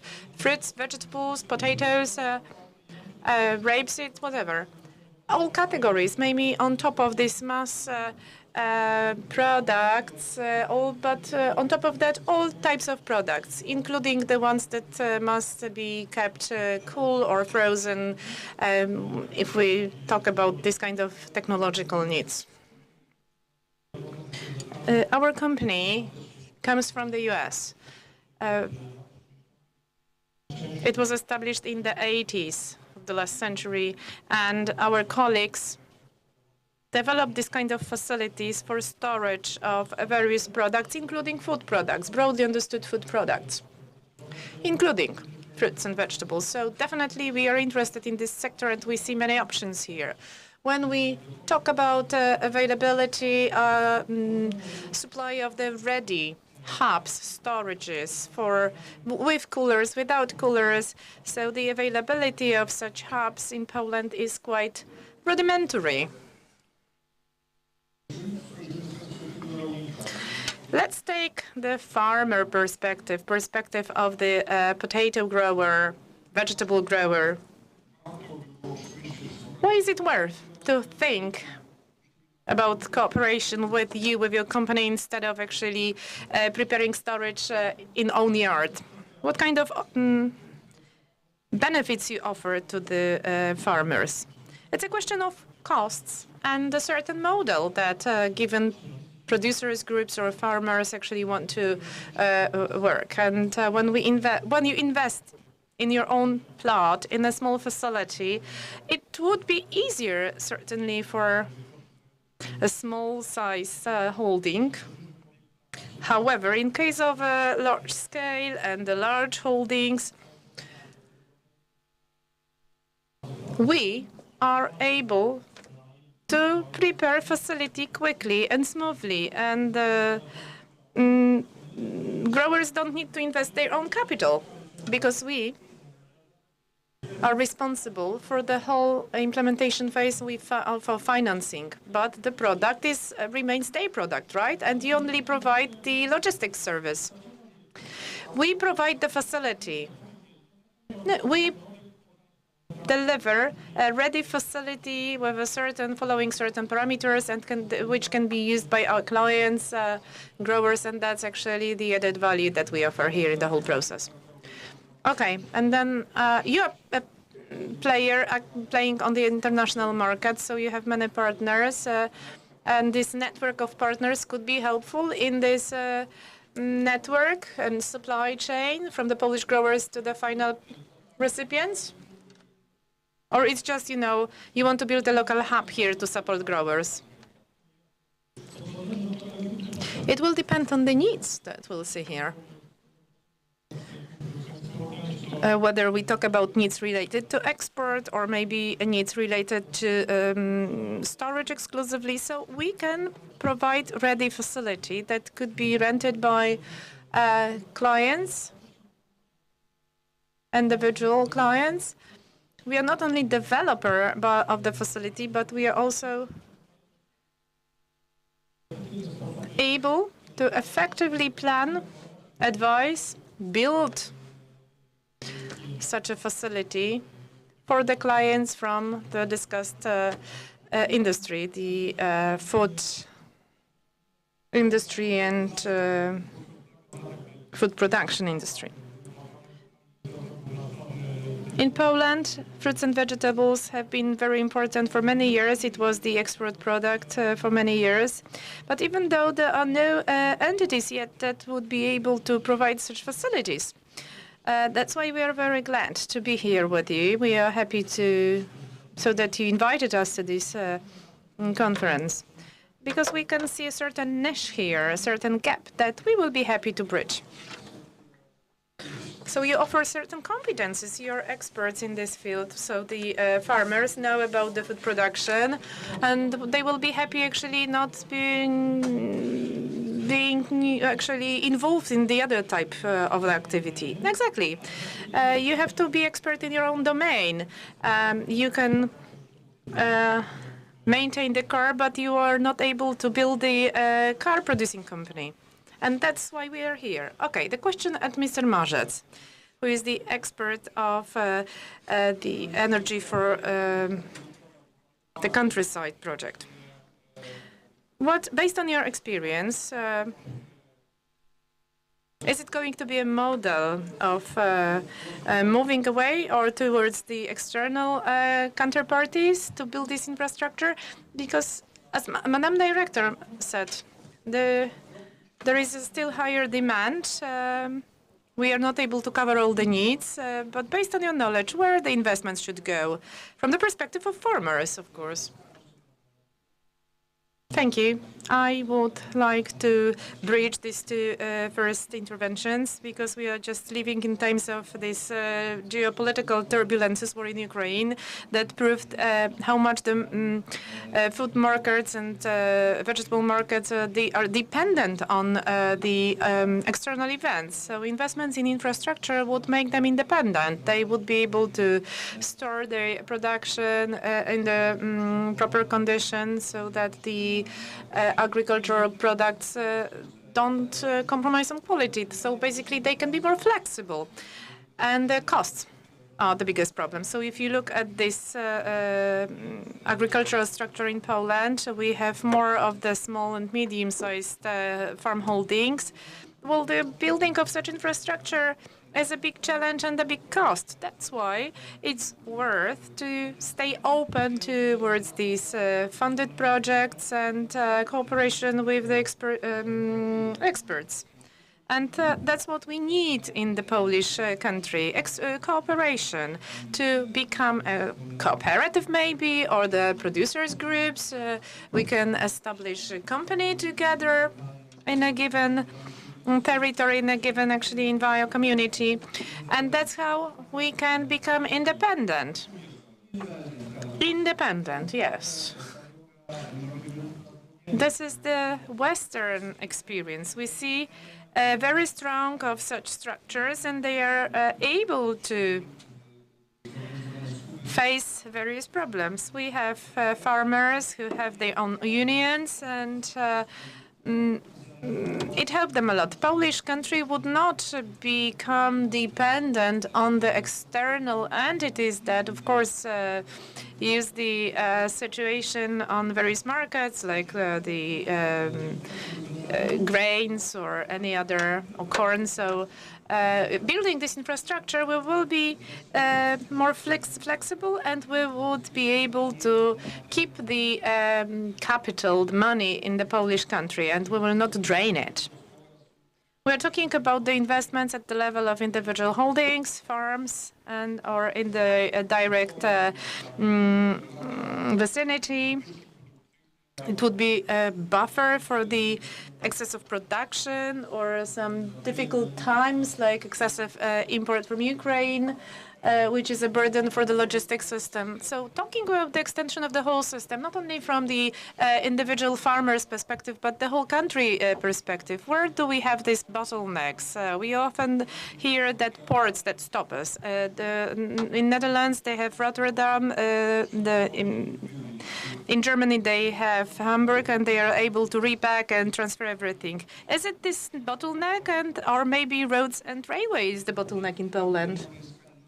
We're talking about a macro scale, and farmers do not have any influence here because the infrastructure is what it is.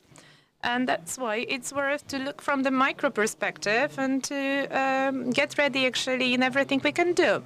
As in case of all problems, we repeat like mantra, the lack of money. This is the main problem. So if we associate ourselves in the form of cooperative or some farmers associations or a company, it's a form of response to this problem, because that's what we have in Poland. We have independent farmers who are not able to invest heavily in their needs, and based on some economic chambers on the agri-market, we could start certain investments, and then we could invest more in the infrastructure to develop it, to become more autonomous here.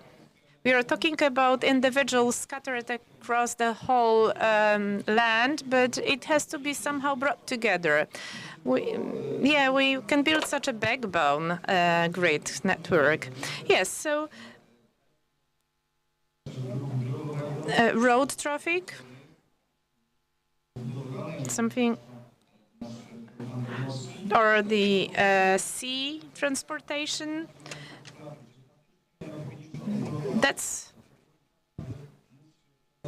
where we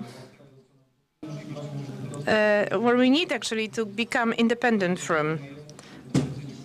If we have problems, we should try to influence it.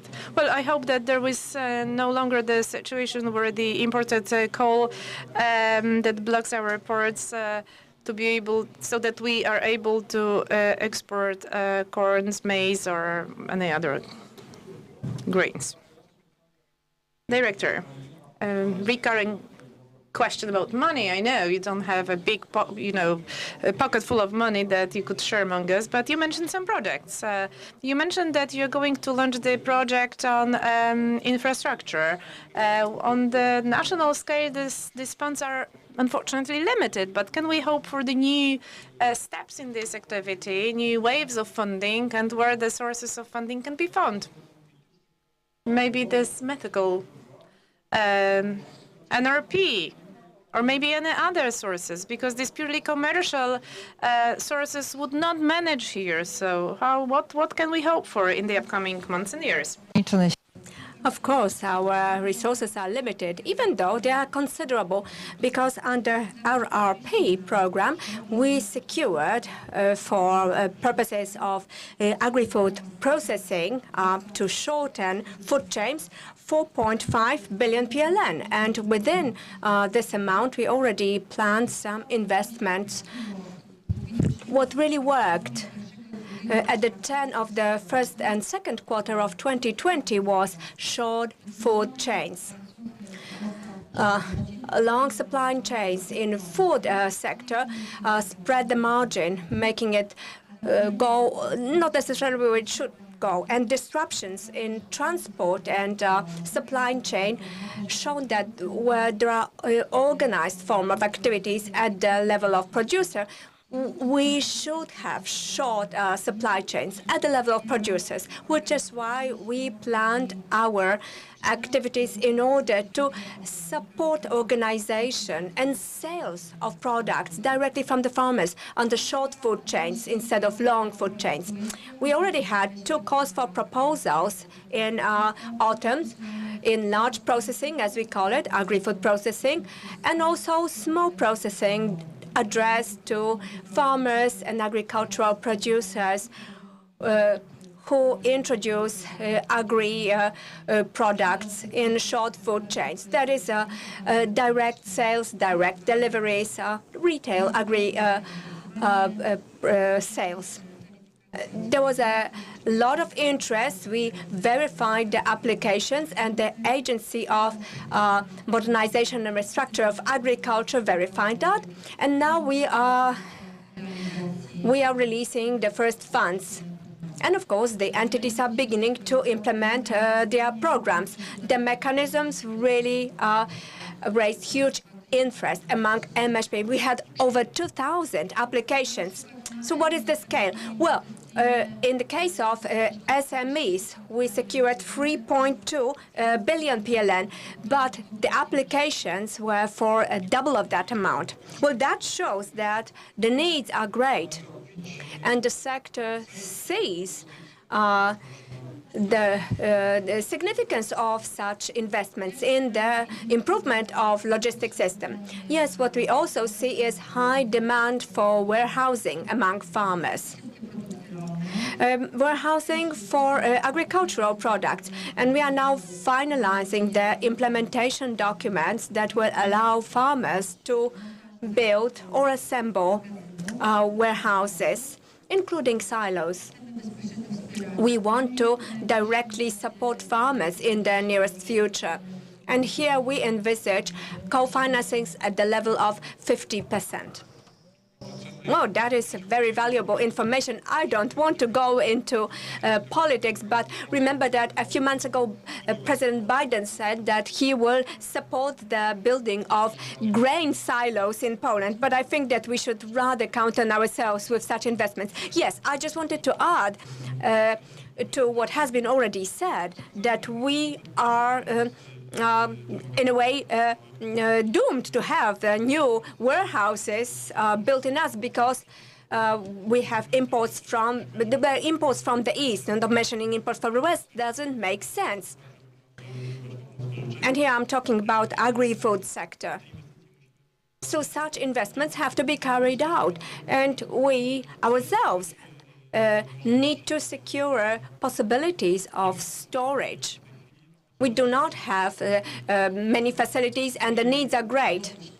Well, the volume, the value of the applications showed that the demand is greater than supply in that area. Well, yes, and we're not just talking about warehouses in terms of buildings. We are talking about the whole supporting infrastructure for such warehouses. Well, yes, we want to avoid a situation in which a farmer or an agricultural producer would be dependent on every side. So they have the price dictated to them by the purchasing center, and also margins are imposed on them. So the government support is important, central support, so that the subsidies would reach family farms or SMEs. It's not about introducing again or facilitating again the work to large enterprises. Yes, it's about not keeping all the eggs in the same basket. Thank you very much for your contributions. We are running out of time. Now, to refer to what Madam Director said, the short food chains, I think we need to remember two definitions. One is the shorter number of links in such a chain. In the agricultural retail, such shortening will help because this is something that has been neglected in our community. Supermarket took over a large part of the market. Another thing is the kilometers. We don't want to import things from half the world over. And it's not just about carbon footprint, but, you know, here without infrastructure, without strategic infrastructure that will allow us to store the excess stores, we will be dependent on speculators. This is one of the greatest challenges for the economy, and the recent disruptions caused by COVID showed that this is not abstraction. This is a real challenge. We also saw what happened in the British market. They had empty shelves in supermarkets due to disruptions in their market because they handed over a large part of their production to other countries. We luckily are a net exporter of food and we are able to feed ourselves, but there is still a lot of room for improvement in terms of logistics. What is encouraging, as Madam Director said, that there will be more projects and real investments that will help the capital to work for our benefit. Thank you very much. I think that this has been another session which has shown that there is hope, and not just in terms of emotions, but based on some hard data, that business, science, and public administration can cooperate. And the whole chain, starting from the farmer and ending with us consumers, can benefit. And now I invite you for another break, another culinary presentation until 2:20. Thank you.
Przekąska łamane przez danie.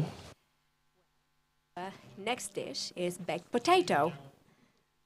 Baked potato with skin on.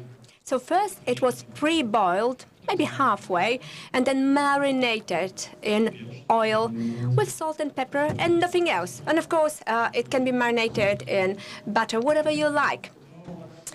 Potato has this thing in itself that it tastes well on its own. Taken out of a fireplace doesn't need anything apart from a pinch of salt.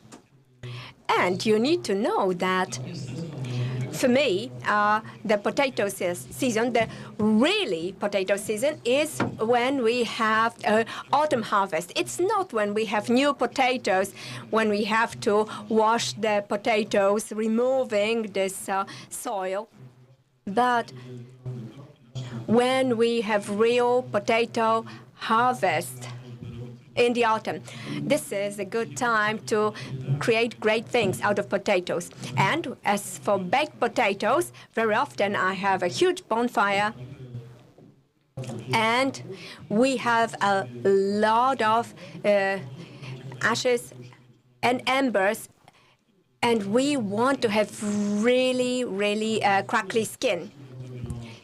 So once they are done, we core them, and then we dry the outer shell.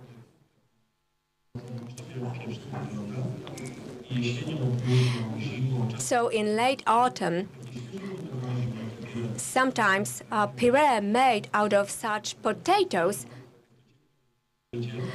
really smell like potatoes made in a bonfire. I always claim that potato has many more positive qualities than mozzarella, for example, because whatever you do with it, it works. And of course, this is not an accident. We are in the Olympic Center because the Olympic Center feeds sportsmen. Of course, they don't come here every day because they travel over the world. And in Warsaw, we probably have the least number of them because there's so many sports, there's not so many sports facilities here in Warsaw, so they spend their time and train in Dubai and in other places all over the world. But I like to root for the sports people, but I also like to feed them. And when I do, very often I get text messages from sportsmen saying that, Jarek, I will be in Warsaw tomorrow, please, my schnitzel. I would love that. But they don't only eat meat. They eat different salads. They like potatoes, not necessarily rice. So things are looking good. They respect potato. And what is a good thing is that eating potatoes releases energy, releases it slowly, which is important for sports people, for athletes. Okay, what do you have on your plate? Some of you already have your plates. Well, this is baked potato with smoked cottage cheese, with sour cream, and a good heaped spoonful of horseradish. Don't get stressed out about it. Horseradish is good. There is also a trout. Any sweetwater fish will be good. It goes very well with horseradish and with potato. We also have cherry preserve with some wine added to make it lighter so that it would not have this dessert flavor. And you can use all red fruits. You can use raspberries, good raspberry preserves, but with some addition of alcohol so that it wouldn't be too sweet. You can try cranberries. It goes well with horseradish, but not necessarily with fish. Fish goes well with those fruits that have less tannin. So this is very simple food, and I hope you will like it. It doesn't look like the main course. And of course, you can prepare it any way you like. I could actually feed you with potatoes all the time, because we can also use potato puree with horseradish, a little bit of mustard, a little bit of parsley or mint. And then you eat the potatoes, and as for the meat, you keep it for later, because it turns out that potato in itself is tasty enough. It's important for the potato to be rich in additions. For example, horseradish, trying it together with cherry jam, with cottage cheese, and with a fish, you really achieve a good experience, and I hope you like it. Whether you use chives, that I have been using extensively today, or whether it's fresh cucumber, it doesn't matter. It can be both. What's important is so that it would smell of spring. If you want to use radishes, you can. And then after that, you will get some dessert. This is a shortly baked dessert in a jar. I was making it this morning. And yes, I came with this idea at the last minute. And this is usually the case. Well, some dishes are tailor-made, because who would make a souffle out of potato? Well, there are companies that use potatoes instead of cheese in order to reduce their cost. But this is mean. Of course, it doesn't harm the potato, but it harms the cheese. So really, this is what's happening. We in gastronomy use potatoes. And before you came here, we had a competition for bread in Mazovia. And we talked with small bread producers. And it was really interesting, because they were also mentioning potato. And potatoes actually return to bakeries, not because of reducing costs and increasing the weight, but some forms of bread, like ciabatta, benefit from adding potato flakes or even baked potatoes, because it gives morbidity to the bread and flexibility. So the ciabatta tastes very nice. It's not so dry. So potato really helps to improve the flavor. We rarely use potatoes with schnitters and burgers. However, I don't know whether you practice this. Well, I often met in practices in Kazakhstan, Azerbaijan, in these areas. What they do is something beautiful. Namely, they add to minced meat, whether beef or pork meat, they add mashed potatoes. So what do the potatoes do? Well, they're not there to increase the weight and reduce the price. They are supposed to retain moisture in the meat. So even the shish kebab, or whether it's ground meat, it is nice and moist.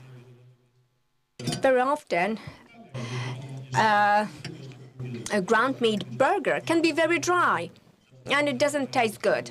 But it tastes really well when the potato keeps the moisture in, and also enhances the flavor.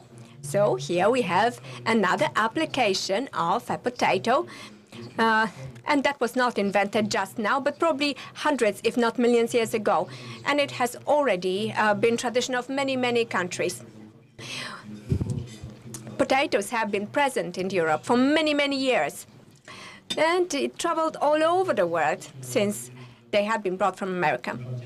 And during banquets with sports people, we do not serve puree of potatoes.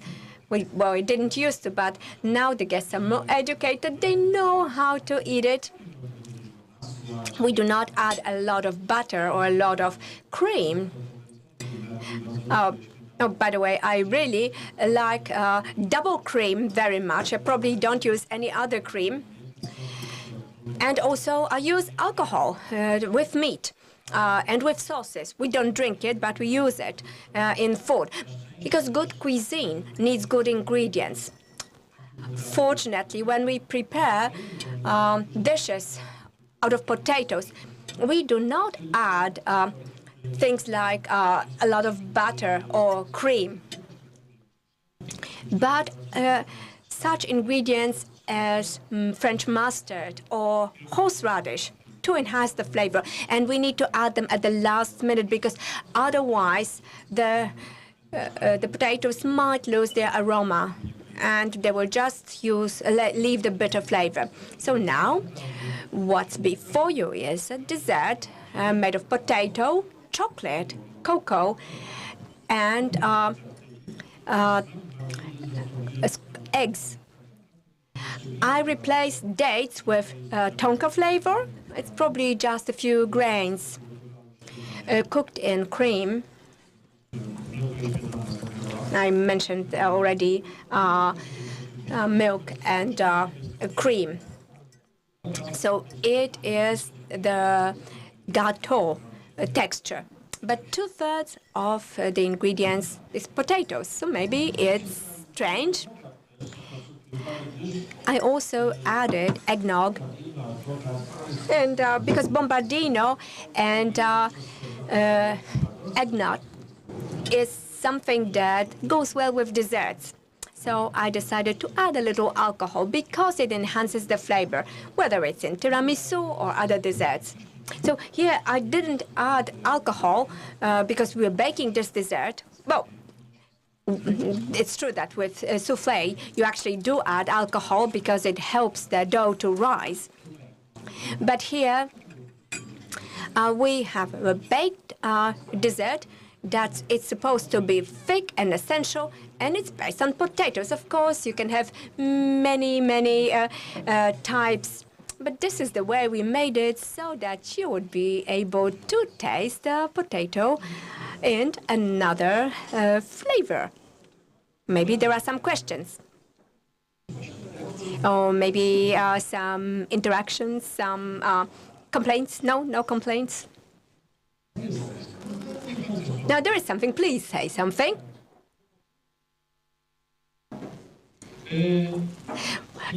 No alcohol? No complaint?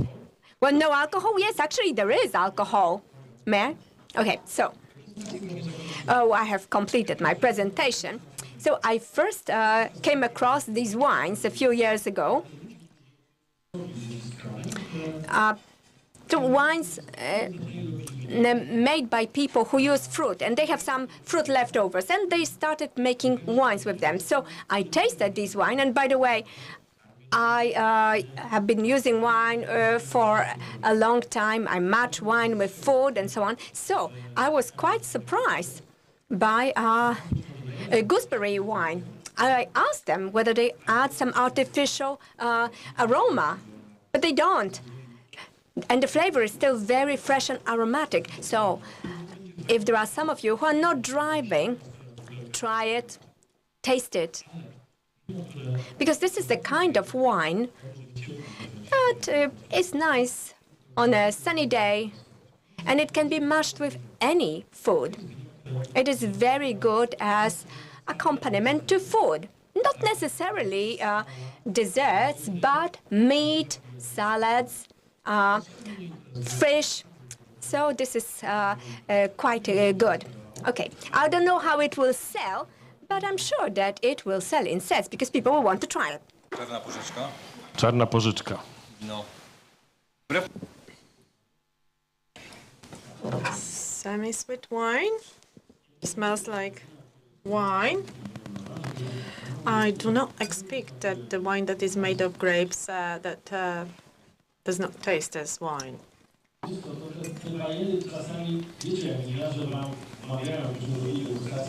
You know, if we go for the wine tasting, you would look for the flavors, tastes, and probably you would spot certain notes. This helps aeration of wine. I was even asking where these fruits are coming from the field. So when a few years ago I was traveling to Lublin, and I was really angry when I saw people cutting down their currant bushes or wines, grape wines, etc. So grapes, and I was always collecting this kind of gooseberry, for instance. It's impossible to buy nowadays. If you want to have a gooseberry jam, you will not find it. All collapsed. We had such fantastic fruits and we gave up. Instead of that, we have loads of maize. So it's good that we have people who keep balance. They, for certain production, they produce liqueurs based on grappa, for instance. I don't want to promote him. I'm just openly saying, honestly saying what it is all about. That's interesting, interesting. What can you have for potatoes? Well, we have smoked trout here, so this currant will not fit here. However, you know, the smoked flavors immediately automatically go towards the meat. If we were going for raw fish, it would not go well together. It would not fit. But the red wine can go with the smoked fish, but tannin, oaky wines, the classical ones, they will not go well with this kind of smoked fish.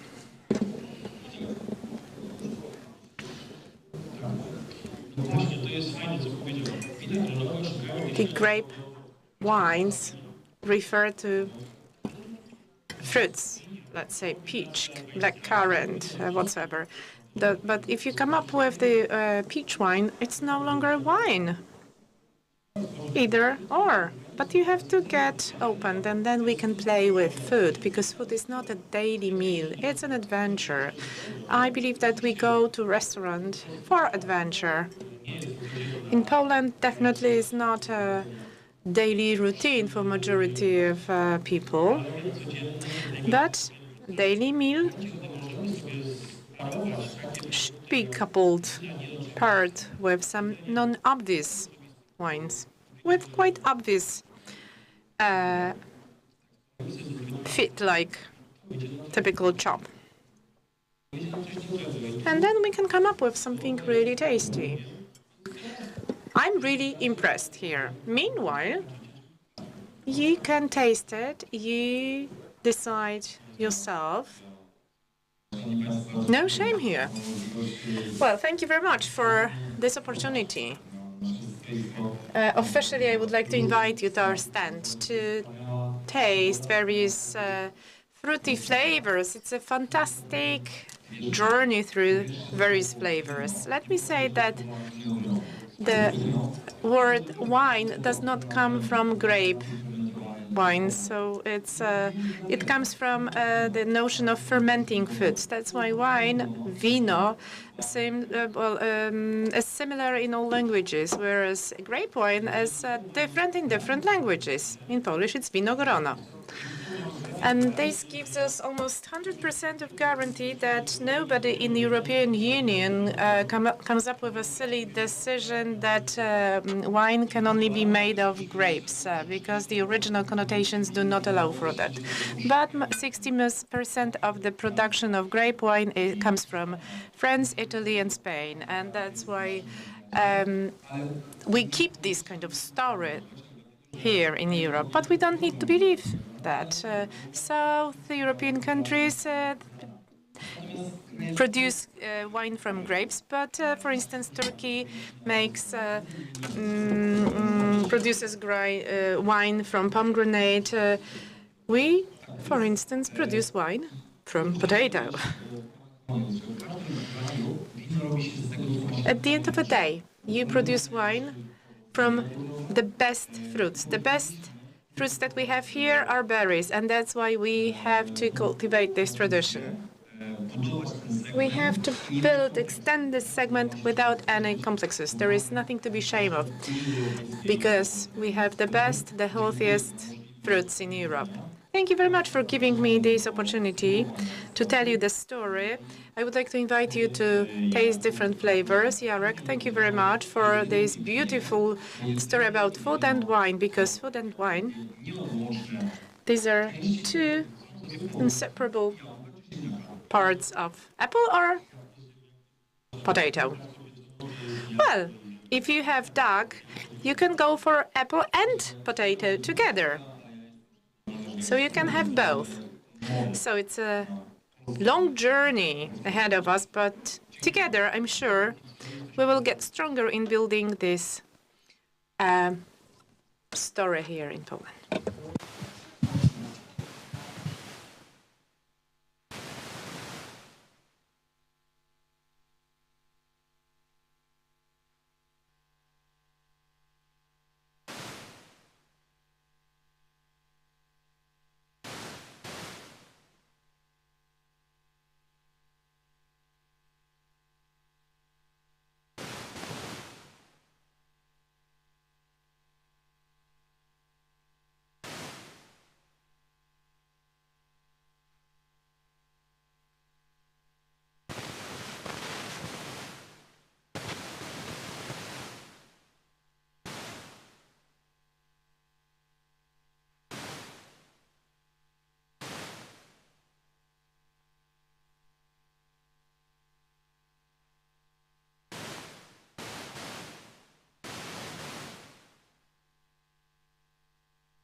Raz. Panowie, tylko dajcie sygnał, czy mamy już połączenie. Gentlemen, let me know whether we are already connected online. Ladies and gentlemen, welcome back. My name is Michał Czaja, and it's my great pleasure to to chair the organization established in 1936 by Professor Krzysztof Żyjewski. The main objective is the promotion of efficiency, not only efficiency, energy efficiency as we can understand it nowadays. We today talk about the project Energy for the Rural Areas, and we are going to talk about the sustainable dimension of production. How can we use transformation tools in rural areas? We started in very atypical way. We started with a culinary show performed by our Olympic master and the champion. That's very important because products that you have seen today or you tasted today, they come from our fields. So congratulations to all farmers and the team of the restaurant for preparing food. Today we can focus, now after this yummy dessert, we can focus on the dimension of transformation. And now I would like to present our guests. Let me say that we know each other well, so we are going to keep a bit an official format. So we have Grzegorz Maszat from the Warsaw School of Economics. Then we have Mirosław Korzeniowski, Dr. Jacek Skuchalski, Tomasz Marzec from the University of Adam Mickiewicz, and Mr. Piotr Śmiechowski. In front of me, a leader of local development. Piotr, we can openly say that because this is the case. You used to be, you still are, together with your father, you are these persons who know a lot in practice about sustainable development, specifically about the topic of biogas stations. So we are going to discuss it today as well. So ladies and gentlemen, few areas that we would like to talk about. Sustainable development cover many topics, and I do hope that our friends would present different dimensions of transformation. We know that rural areas undergo certain processes, changes, and it's all about implementing these changes in rural areas with the benefit of the local communities, farmers, to generate additional value, this advantage for rural areas. So, Grzesiek, let me start with you. We were discussing the energy transformation, energy transition. This is definitely related to the renewable energy resources, energy efficiency, and we can think why and what for we are talking about it today. Is it the element of improvement of competitiveness, gaining this competitive advantage? What's your opinion on that? Well, ladies and gentlemen, as it comes from our observations and meetings with farmers or any other entities acting in rural areas, we are in a very interesting moment, because if we look at things that happened 10 years ago in the area of renewable energy resources, we had this approach where you mainly preferred solutions for the individual farms, all these umbrella projects with local government involved to a lower or larger extent. They added something on top. and these processes were somehow implemented. And you were installing the solar panels, photovoltaics, PVs, heat pumps. This was also the time of many errors.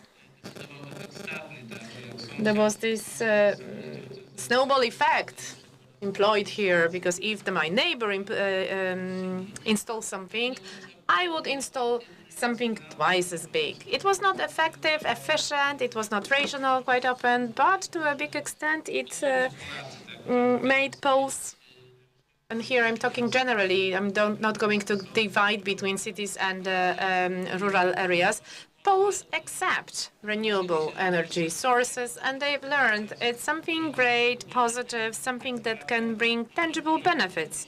Over 80%, 22 to 85% of Poles accept RSE. They support it. They would like to have these investments locally. When we talk about this qualitative leap to a different level of development, I see a certain trend that is quite visible. It's moving away from the individual farms' needs. And the example of the consumption proving that you can do in Poland if a regulator does not disturb too much.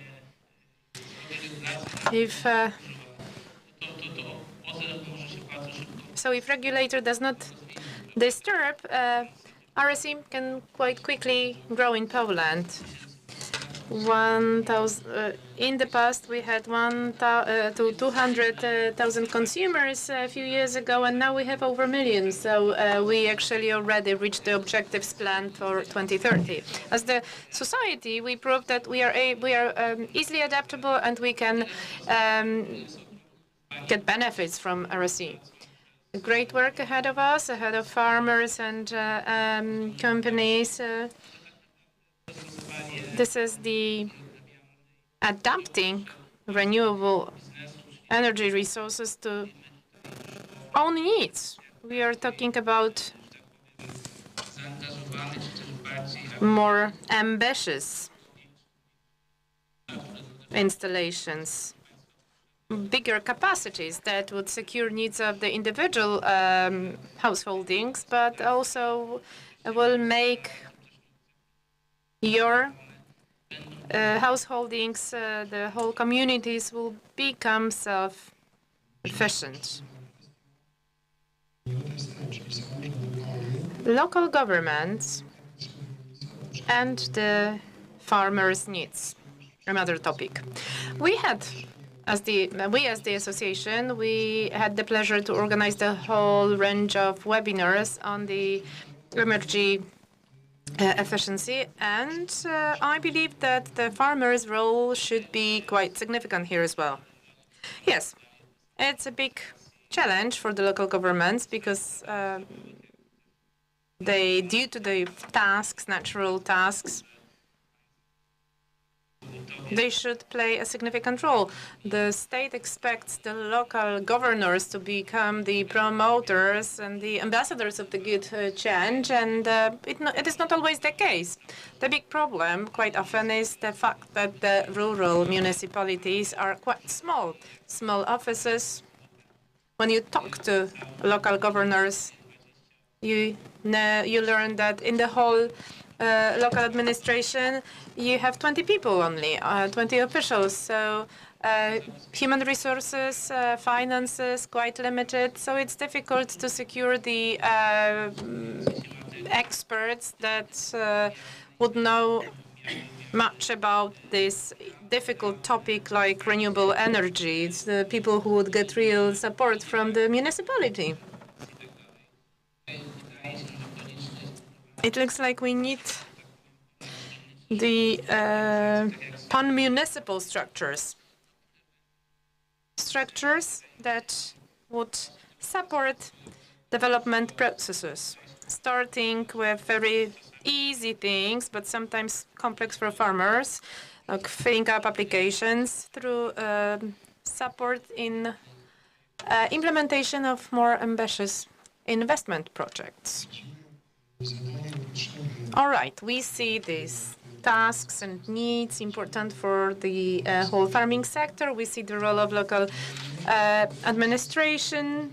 We also believe that local governments should be a place center of distribution of knowledge. We run a survey as the association, and in this survey we've learned that it was the local government to become a leader and moderator of the development process. Municipalities, I mean local governments. Now moving to NGOs. Jurek, you represent Agroton Association.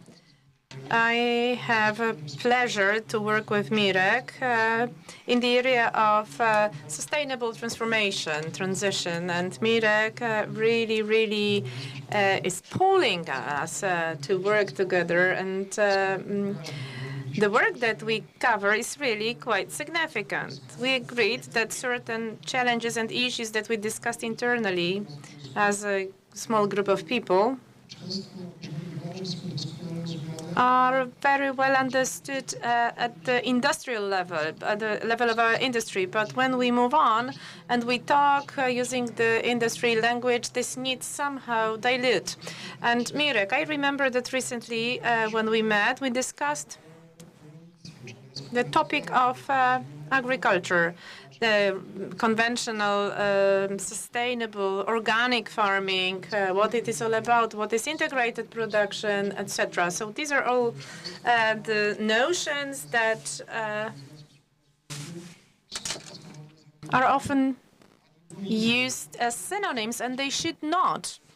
Mirek, could you please explain what are we doing, what we come up with, and how these differences actually impact the competitiveness of the rural areas? Thank you, Jurek, for this introduction. And my favorite topic, that's why we established our association a few years ago, to explain and to show how great potential we have to be open towards new technologies and novelties. But also we wanted to prove as business what we started actually with gardening, now and orchards, and now we talk about the whole farming sector. I'm, of course, coordinating it from the perspective of the gardening as this forum of exchange knowledge and information for the companies with us, working with us. But what we've managed to change was actually to change first things in our heads. So, for instance, we have to precisely talk about definitions. Integrated production, it's a standard of the production which is well known for the Polish gardeners for more than 20 years. If the European Commission for the European Green Deal says we need to have more sustainable production by 2030, then we say for 20 or even 30 years we have been successfully implementing this standard. So the standards that EU is going to propose now, these standards are already well known and introduced by gardeners, and gardeners worked heavily actually to achieve that. In sustainable production, we have many definitions here, and there is the expectation that European Commission finally come up with the formal name for this sustainable agricultural production. We don't have this standard. We have various definitions, and in the report that we developed together with the Polish growers of fruits and vegetables, and with the support of the experts like Rafał. So the definition talking about sustainable development, it's like the vision between three pillars. It is achieving environmental goals. It is we talk about natural environment. There are some social goals, so the society has to accept the way we produce food. And the third most important pillar is to ensure a good income for farmers. Without the third one, we would not be able to achieve social and environmental goals. We have to remember that, because often we tend to hear the big concerns saying we would buy the coal credits, and we will be neutral in terms of emissions, and the farmers would have to work for that hard, and they get nothing for that. We would like to avoid such model. That's why in our report, by the way, I invite you to our website, grupaogrodnicze.pl. This is the full version of the report, videos, examples of farmholders that actually reached global standards, not even the European standards, but really global standards. So we are leaders of the development. Not always we called it this way. But we fulfill all the standards requirements imposed on us by EU. Let me give you an example. One of the strategic goals of the European Green Deal, stopping the pollinating drop of population of the pollinating insects like bees in Poland. We for years had problems with various diseases like viruses, but even though we managed to grow the population, often when we have many the intensive production like orchards, and it proves that orchard owners know how to cooperate with the bee producers, where we even on some occasions we have too many bees to pollinate the flowers. In many beekeepers are really experts. We have many such experts, and we can actually teach many European growers to show how to keep the balance, environmental balance. I believe that we as a court in Agriculture, we want to show such examples. That's why we developed report. And it's not that we just have it's not actually cast in stone. It's not the Bible. It's just a certain framework. And over the years, we would like to fill it up with certain content to show that, we are sustainable. It doesn't mean that we did everything already. The energy transition is the biggest challenge for us. Let me give you yet another example. The farm holdings that invested in photovoltaics, they had really huge fruit storage systems. They had no problems to sell apples in January, but many actually had these problems last year. If you manage to invest in PV systems, you could be calmed, and you could actually keep your apples for longer to sell it 2 times more expensive than before. But it's just because you had the storage space. But it's not only about the question of storage, physical infrastructure, but it's about apparatus. You try to decipher this famous Fit for 55 slogan, explaining that a lot of elements are already known today. And we already know that they have been defined by the European Commission. But the question is whether you perceive this package in the context of threats or rather challenges which we need to tackle and to solve. Well, I would say both. Really, 2 years ago when we started talking, this was still in COVID times, and we couldn't have any physical meetings like we have today, so we would have online communication mainly. So we were talking about Green Deal. They will take plant protection measures, and every other area would have to have green certificate. And Polish farmers were scared. There was a lot of disinformation, and things were not clear. Now that we have common strategic plans for common agricultural policy, and we do not need to have 25% of agricultural land for ecological production, but only 7%, which from the market perspective is justified and achievable. So these goals become realistic, but the challenges that are ahead of us, well, Fit for 55 decidedly brings more threats. That biodiversity or farm-to-fork strategy, because we know that in biodiversity are more advanced than many Western Europe countries. So I do not see many threats here, but energy And costs of production are huge challenges. Cost of electricity for households and for farms. Well, especially costs of electricity for fertilizers production. This turned the market upside down. Right now, the prices seem to be dropping, but the prices will never get back to the level that we had before Fit for 55. My intuition tells me that it's not because of Putin. To a large extent, the reason is Fit for 55 and ETSs that grew the cost of production, increased the cost of production. For example, Azote Group is the entity that really has to face challenges, and farmers are next. So these are the greatest challenges. Well, how to tackle them? Well, we need to look for diversification and optimization at every level, at the level of farms. Sometimes we still have reserves when we can optimize energy costs, we can optimize processes. Jacek will be talking about this for sure, when new technologies can help us. But I would not like to speak for him. But anyway, the agricultural environment has to change. But energy is certainly one of the biggest challenges. Mirek, thank you very much. You referred to Jacek, accidentally.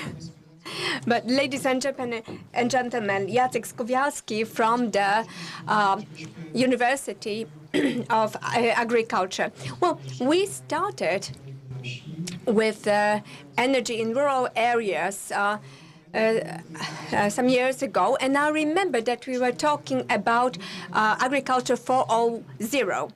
And just like with Mirek, who, when talking about different production dimensions, was clarifying some terms and some issues. And so I would like to ask you about agriculture 4.0, because this also appears as an element of the optimization, as some added value that can move the agriculture forward. But today, the question is whether the technologies and technology solutions, well, I understand that for large holdings they are acceptable, but how do they fit our structure in Poland? And how smaller farmers and medium farmers can use this approach? And the technologies of agriculture 4.0. What is agriculture 4.0? Well, 4.0 is the symbol of the fourth technological revolution that occurred in industry. We have been observing it, and it also appears in agriculture and in a number of other sectors. In the economy, generally speaking, the concept of 4.0 can be boiled down to technology solutions like automation, robotization, and digitalization. Of course, combined in one whole, but also a different concept of management. We have been talking about sustainable development, about decarbonization, and actually, without solutions under 4.0, we cannot talk about decarbonization. And we cannot really talk about sustainable development. Small holdings. Well, Rafał, you were asking about them. Yes, we have a lot of them, and this is not the characteristic of Poland. There are many other countries, like, for example, in Northern Africa, Asia. Small holdings constitute practically 80% of food producers.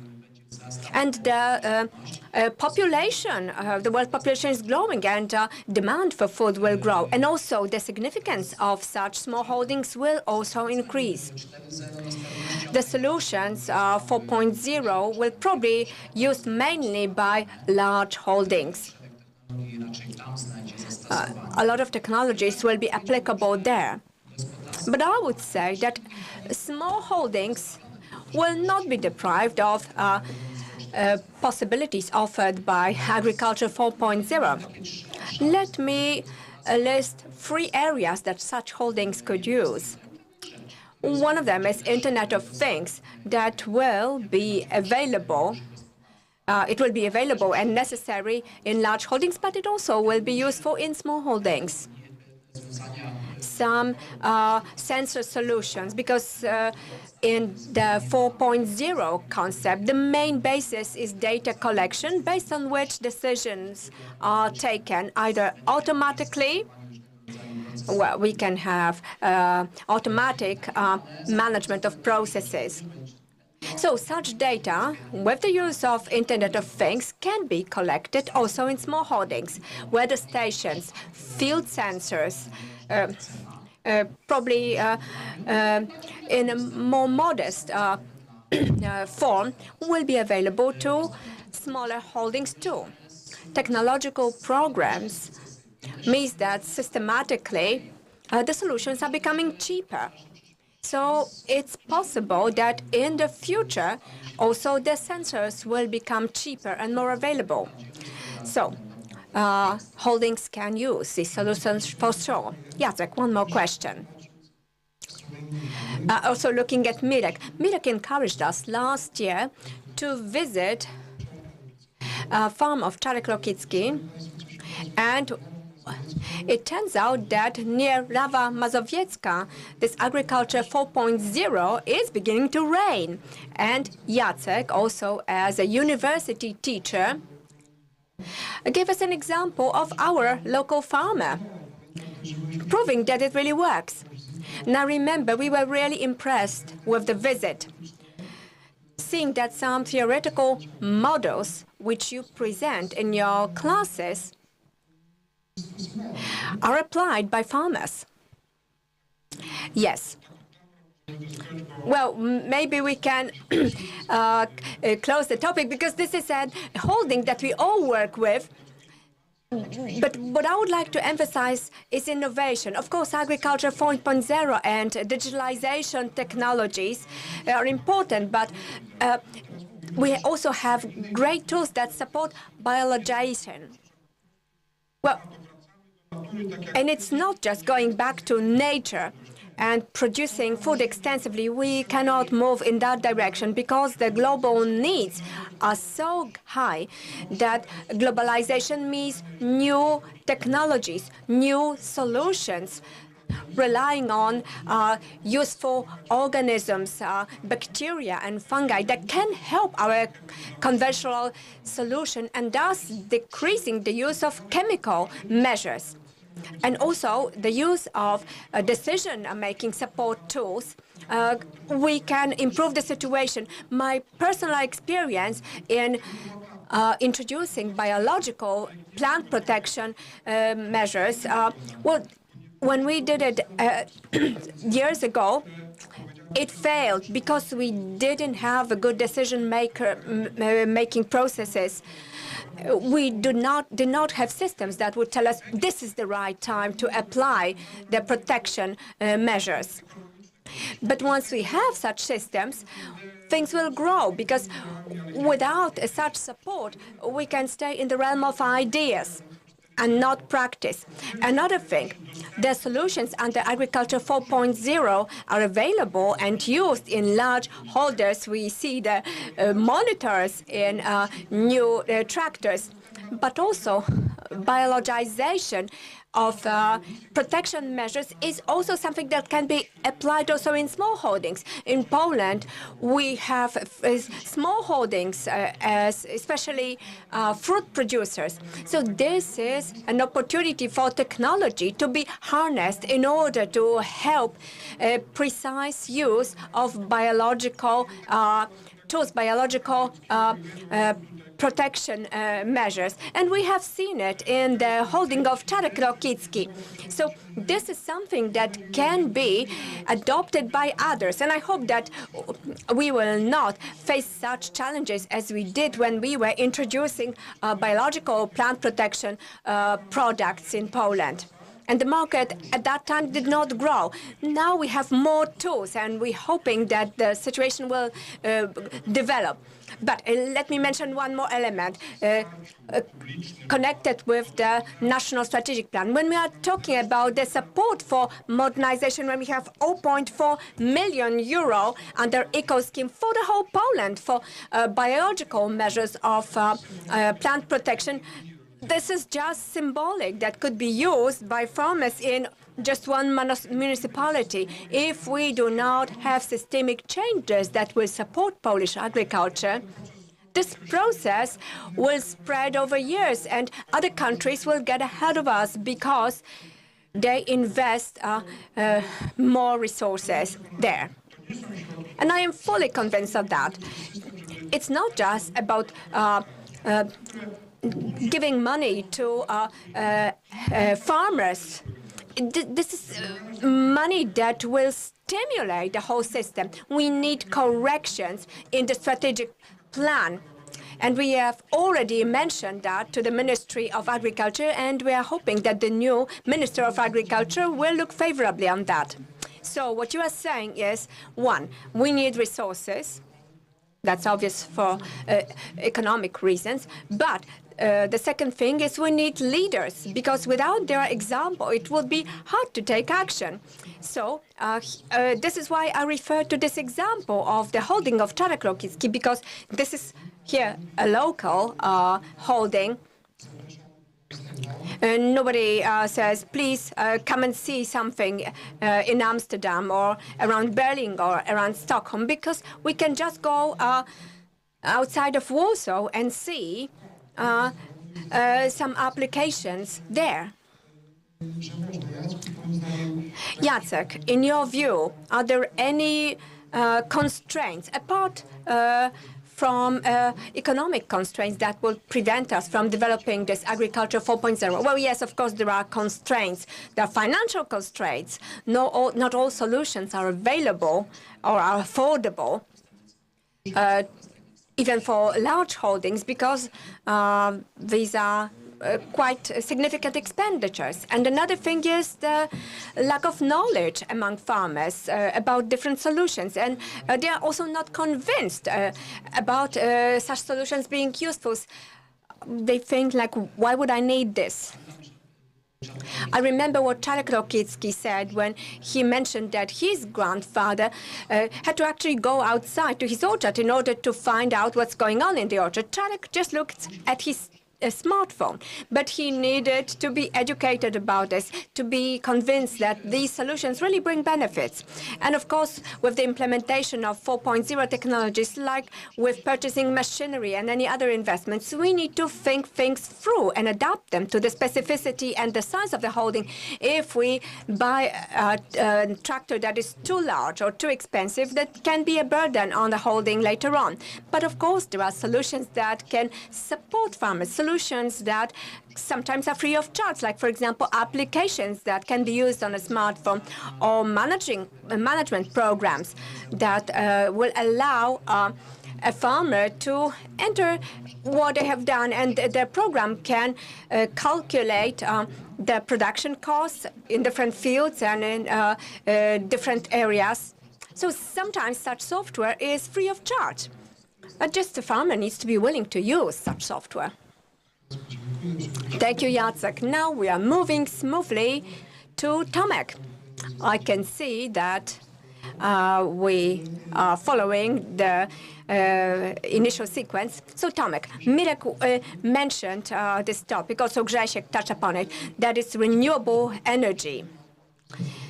I would like us to look at this topic from a slightly different perspective, because today we are talking about the implementation of different directives. I will not be quoting them because it doesn't really matter too much here.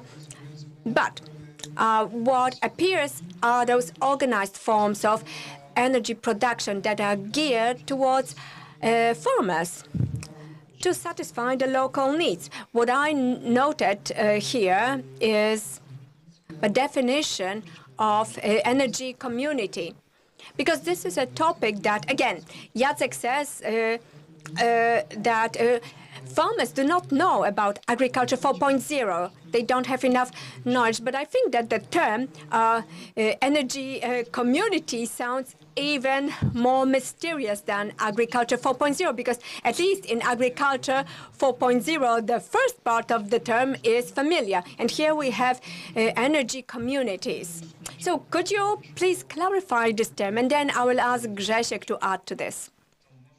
Well, maybe before we move to energy communities, let me talk slightly about energy transformation.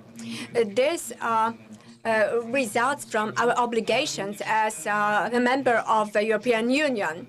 And also there are real needs, like, for example, dramatic growth of energy prices that causes some holdings to be at a break-even point and perhaps going towards bankruptcy. The problem is not to have the energy transformation outside of Polish rural areas and apart from Polish farmers, because as Grzegorz mentioned, this when we look at large installations, RSE installations, whether it's photovoltaics or wind farms or biogas plants, they are mainly developed by foreign entities or entities that have significant capital, like investment funds, for example. These are very expensive investments. In order to have 1 megawatt of electricity biogas plant, you need to pay about 15 million PLN, and the cost might be still growing. And local farmers becoming associated into an energy community is a recipe for solving the problem of shortage of funds. We have the necessary legal instruments that would allow us to gather into such energy communities. And the term itself originates from the European law that has not been fully implemented in Poland. But based on the local law, we have two fundamental structures, energy cluster and energy cooperative. As regards energy cluster, this is a civil law agreement. It's more about associating the local group so that it would work together. We do not have a support system yet, and this is key for each investment in RSE. That would be a system of incentives that would help us to start such activities, and another support system that would help us to achieve profitability so that we'll be able to sell the energy and use the energy on good financial conditions. So from this perspective, what is most recommended also by the legislator, because it's addressed for urban and rural municipalities, is the energy cooperative. And this is the structure that has been known for many years. Probably there are some regional differences, but these cooperatives have been in operation. And such cooperatives are geared towards energy production from RSE for their own needs. So these are the two fundamental structures that can be used by farmers in order to participate in the energy transformation. Okay, let me move to Grzegorz before I address Piotr, because these energy cooperatives and energy communities, as we said during our workshops, require some change of approach, a change of mentality. So, Grzegorz, how should we encourage such change? Mirek and Jacek said that perhaps farmers, if they gather into a larger community, they could optimize investment. So how to encourage them to cooperation? Well, let me perhaps start from the beginning. Let me go back to the previous theme where you stated, my colleagues stated, that farmers do not have much knowledge about these definitions. And let me just say that it would be hard for the farmers to be versed in these terms when the Polish regulator is not even clear about them. So first of all, these terms should be clarified by the regulator and the decision maker, and then this definition should be communicated to everyone, not just to farmers. So this is the key. This is something that we should start with, because if we do not have clear definitions, it would be hard for entities to start economic activity in a realm that is not fully defined from the legal perspective.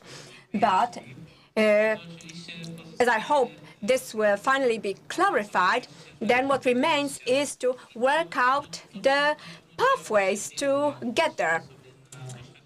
And you need to look at the experience of Western countries where such structures are already highly advanced and successful. And I would say that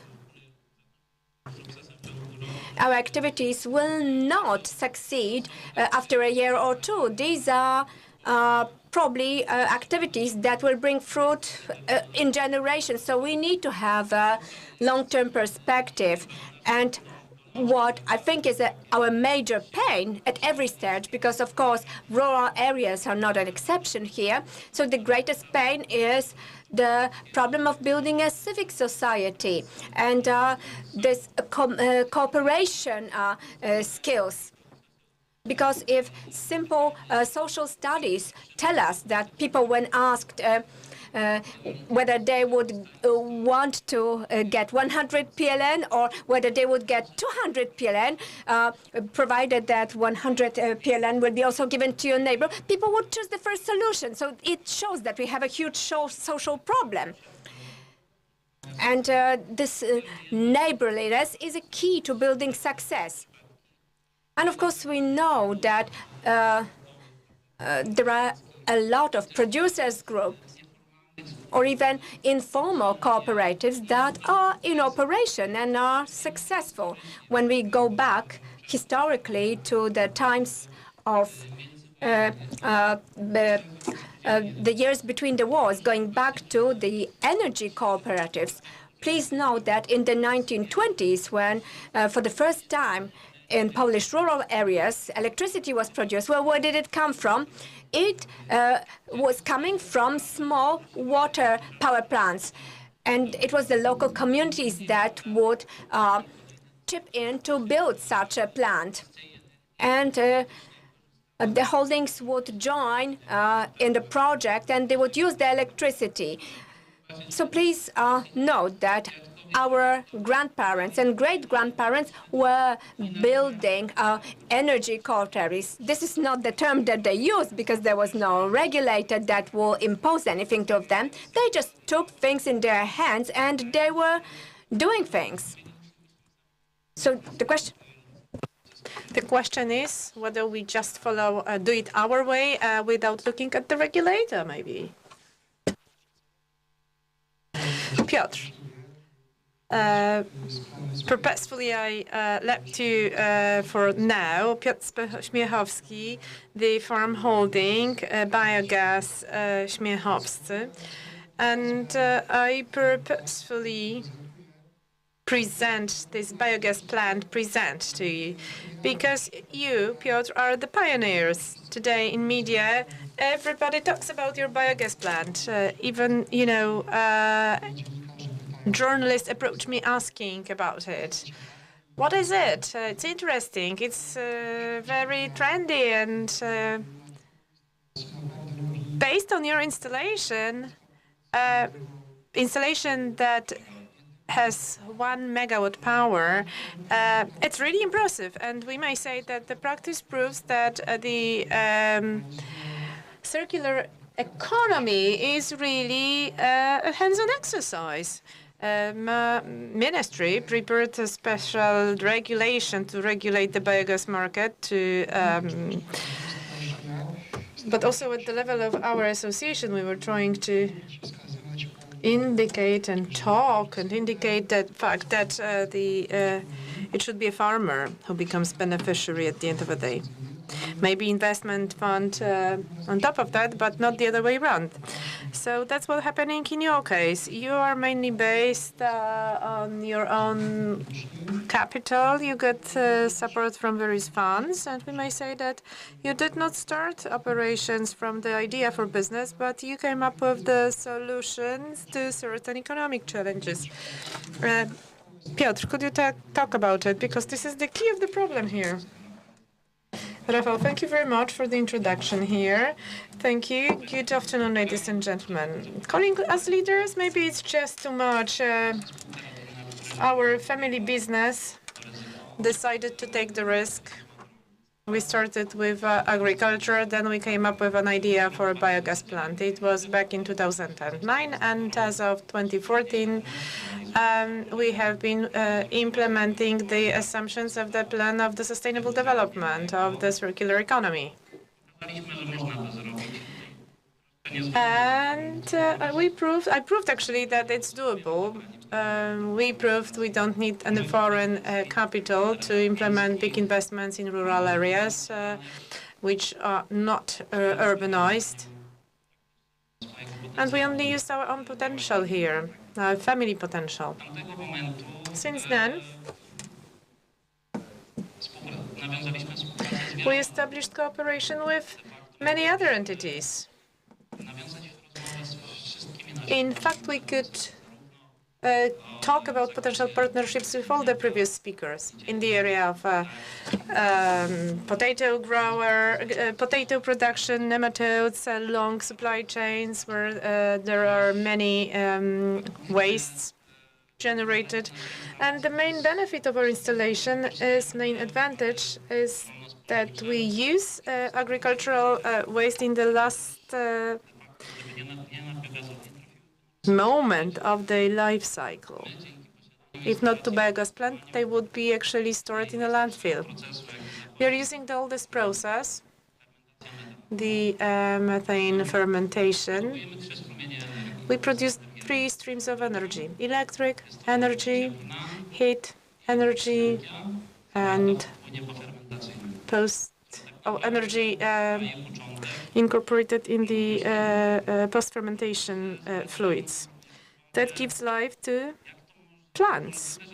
Many people ask us, how is it possible that we use maize that we grow to produce electric energy? For me, it's also about circular economy. We get maize from the field, we ferment it, then we produce food for the methane bacteria, and we again produce methane that can be reused to produce, to be used in the production. And we reduce CO2 emission because, as we know, maize, by growing in the photosynthesis process, absorbs significant amounts of CO2 from the atmosphere. So it's been like 11 years, and we still don't have such installations in Poland. This market is still actually beginning, and it's waiting for the impulse for the further development. We do hope that the new regulation would limit some obstacles and barriers. Maybe they will not increase the profitability, but at the same time, they would facilitate the farmers to take decision to assume such risk. Piotr, you mentioned the regulation. Minister of Agriculture referred for consultation the draft act. That was also discussed with you.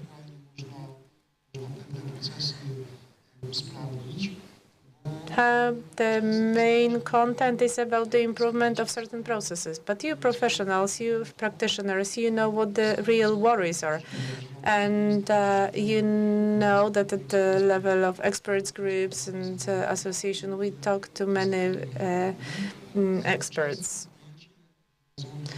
Often, biogas plant is perfectly understood as flattening such so-called curve of production, and it impacts positively the production. Nobody knows, however, or not many people know that it's also a living being. And could you please actually decipher it? Because often when we meet representatives of banks, they think that it's yet another source of renewable energy. And they only take our projects through the prism of Excel sheet. Of course, Excel is important, but it's yet another living being in the farm holding. Yes, and that's exactly how we have to take this topic. It's a living being. You have to feed it with some specifics, vitamins, minerals. You have to balance actually all the input of substrates that are fed into it. And depending on these substrates, each and every project should be different and individual. That's why in Poland, even though we don't have that many biogas plants, you will not find two similar ones, identical ones. No matter whether it's a biogas plant based on maize and food waste, like in our case, and post-slaughtery waste would go to a totally different biogas plant. So you would have, as I said, each and every biogas plant is individual. We talk about different investment costs. There are no two similar facilities, but you take care of them always like you take care of your animals. So the biogas plant is not yet another source of RES managed by a manager from Warsaw. No, that's a myth. Tomek, yet another question for you. Because biogas plants get some support for micro plants up to 50 megawatts. Kilowatts, sorry, 50 kilowatts. You observe this market. You follow the market carefully. So is it yet another impulse to activate the market? Let me say one more thing. We discussed with Piotr before saying that the ministry provides the potential for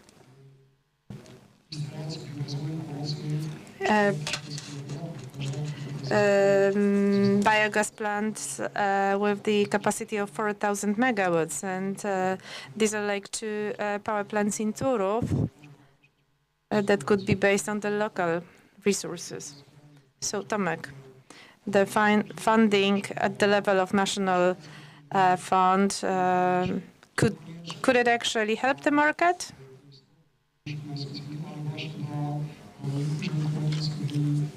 Could it be used by farmers? So the farmers are the owners of these sources? Yes, we have the program Energy for the Rural Areas from the National Fund of the Environmental Protection. Beneficiaries here should be the farmers and the energy cooperatives and their members. This program, to a certain extent, would give bonus to biogas plants. In case of photovoltaics or in case of the wind energy, we talk about lendings, and here we talk about non-returnable, non-repayable subsidies. If it's micro farmer, the subsidy could come up to the 20%. If it's medium-sized, extra 10%. In total, you can get maximum 60% of subsidy. So it's a very good forecast for the development of the market. And we talked already about the fact that funding should be directed aimed at the entities that would generate some extra value for the rural areas in Poland, for the local entities. And we could talk more about the barriers that you face and with this necessity to get funds, to somehow manage the funds, the whole organizational structure, technical design, the whole procedure for the environmental impact assessment, etc. So basically, all these are huge challenges that we have to face in the beginning. So if we have different, more entities, like in case of cooperatives, the cooperation is really always beneficial. If we talk about biogas plants, we have to have own substrate, or we have to manage the substrate through multi-annual contracts. So it's easier to talk to the entity that is related to us within a certain structure. So this entity also would save on the energy through the fact that they participate, the member of such cooperative. So if we share this risk, it would be easier for all of us. However, the financial barrier is still a big problem. It's an issue for us because even though we want to use lending loans, then we have to actually prove that we are credit worthy, and it is going to be easier when we involve more entities.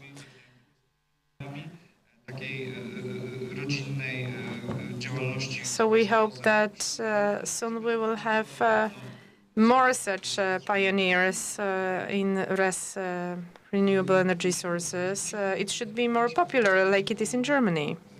Piotr, in your case, we started to talk about this draft regulation on biogas plants. The question is,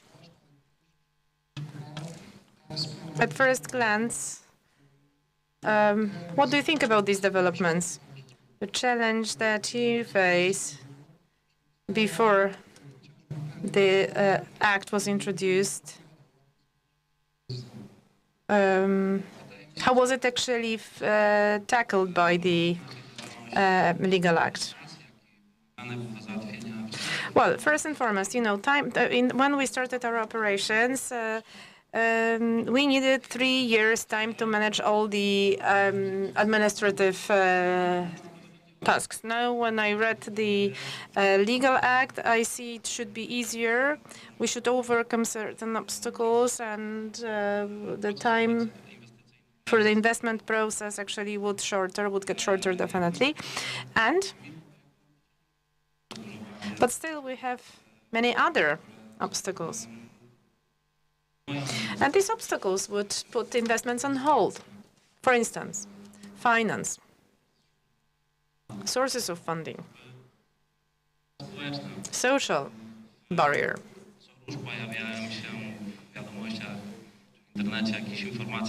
Online or on TV, we hear quite often about new projects to be implemented, but people are against. So we need actually higher education of the society, making them aware that biogas plants not necessarily need to create some problems like the increased traffic, other related products. The social community can also benefit from these installations. For instance, the heat energy, that was already an example discussed in Pobierowo municipality.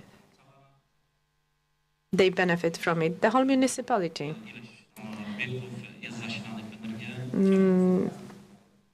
gets the heat energy from biogas plant. Mirek? We've heard that comment already. I just wanted to stress again that we don't need to explain local community that it's not gonna stink. You have to show them tangible benefits. There is no better way to convince people. I don't know example of Pobierowo, but I know the location near Poznań, the experiment site, same mechanism. When the local community received much smaller bills for the heat energy, they said, okay, we will suffer with this increased traffic that we have now, but this is the best argument, tangible benefits, as long as these investments are somehow associated with the big external investors coming here, enjoying, earning capital and going away as abroad, there won't be any acceptance. But if we have balanced division of risks and benefits, it would be easier. And I do hope that our project, Energy for the Rural Areas, would help to understand it's a democratic system.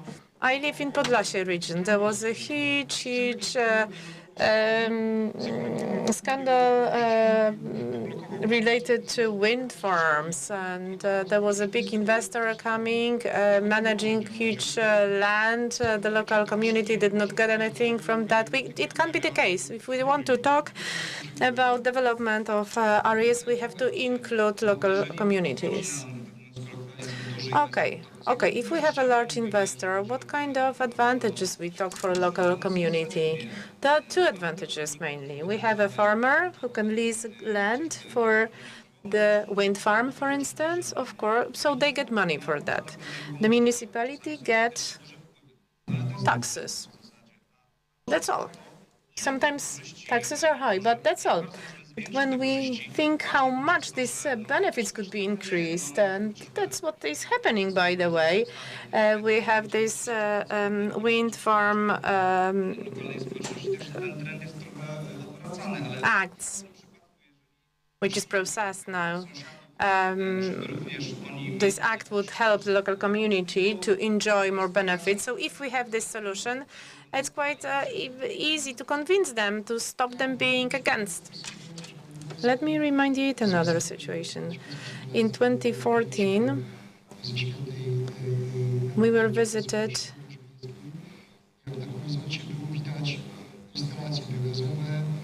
visiting biogas and installations and wind farm installations, and professor was asking the local German farmers, doesn't it disturb you? And they said, no, because it's ours.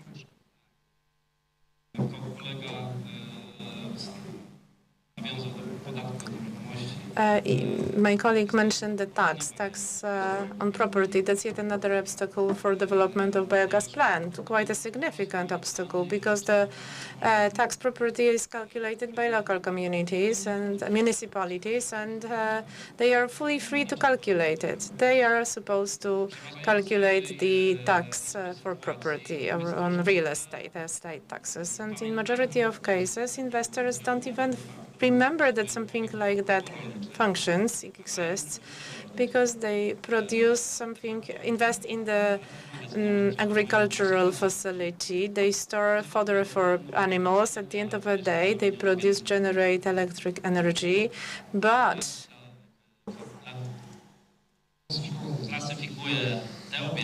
these facilities would be classified as economic activity other than agricultural activity. If you want to build a biogas plant, you have to invest approximately 20 million, and investors should actually retain 400,000 zlotys annually to cover taxes, real estate taxes. 10 years later, 4 million zlotys. For 10 years later, we have to fully maintain. Actually, we have to go for the full maintenance, including the exchange of reactors. So it's a lot of money. Well, Piotr, do you think that some interpretation should be worked out, or rather, maybe it should be pointed out that these are agricultural facilities and not a systemic power plant? Well, I wouldn't like to impose a solution. Perhaps a debate should be started about what is generated in these gas power plants. We are talking about food waste, about organic waste, and maybe we should qualify such biogas plants as agricultural activity, and perhaps this would be what the farmer could end up with, because they are producing biogas for agricultural purposes. So that would be the engine and the foundation. So that would be the energy part. Grzegorz, what do you think? Well, there is also an issue of local governments, but this is more a question to the regulator, because local authorities rely on the law. So they cannot switch off one entity because of a different name. And it's not about excluding a given entity because of the specificity of their business and the complexity of many elements, many pieces of equipment, automatics, and so on and so forth. Biogas plant is treated as a whole, technical whole and usable whole. Why the mixers are included in the value of taxable base and aggregate as well.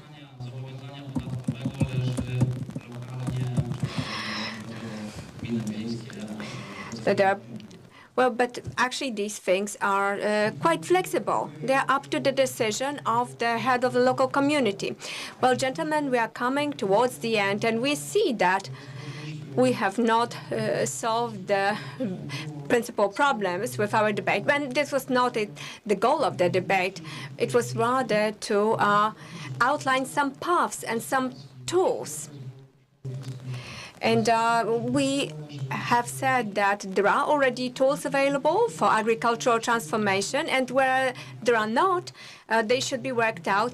And as for Fit for 55 and renewable energy, energy communities and agriculture 4.0, the tools are already there. Perhaps they should be promoted more. Closer cooperation with public administration is needed because, as Mirek said, there have been some conclusions worked out, and we are waiting for the response from the ministry. As regards the regulation pertaining to the development of biogas market, what's important, of course, is for this regulation to be published and be submitted for consultation. So yes, ladies and gentlemen, we have quite a number of challenges, and we can promise you that with our association and under our program, that is, of course, addressed to rural communities. Well, by the way, this Energy for Rural Areas program, which was created in 2021 as an educational platform by our association. And this program also is promoted in our media. It's appreciated by the environmental organizations.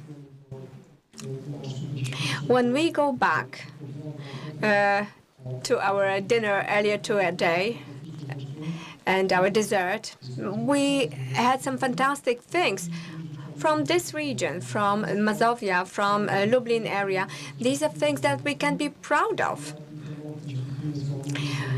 Well, ladies and gentlemen, panelists, thank you very much for your participation. I thank you for participating. Thank you also to our online users. Wish you all the best, and see you at the next meeting.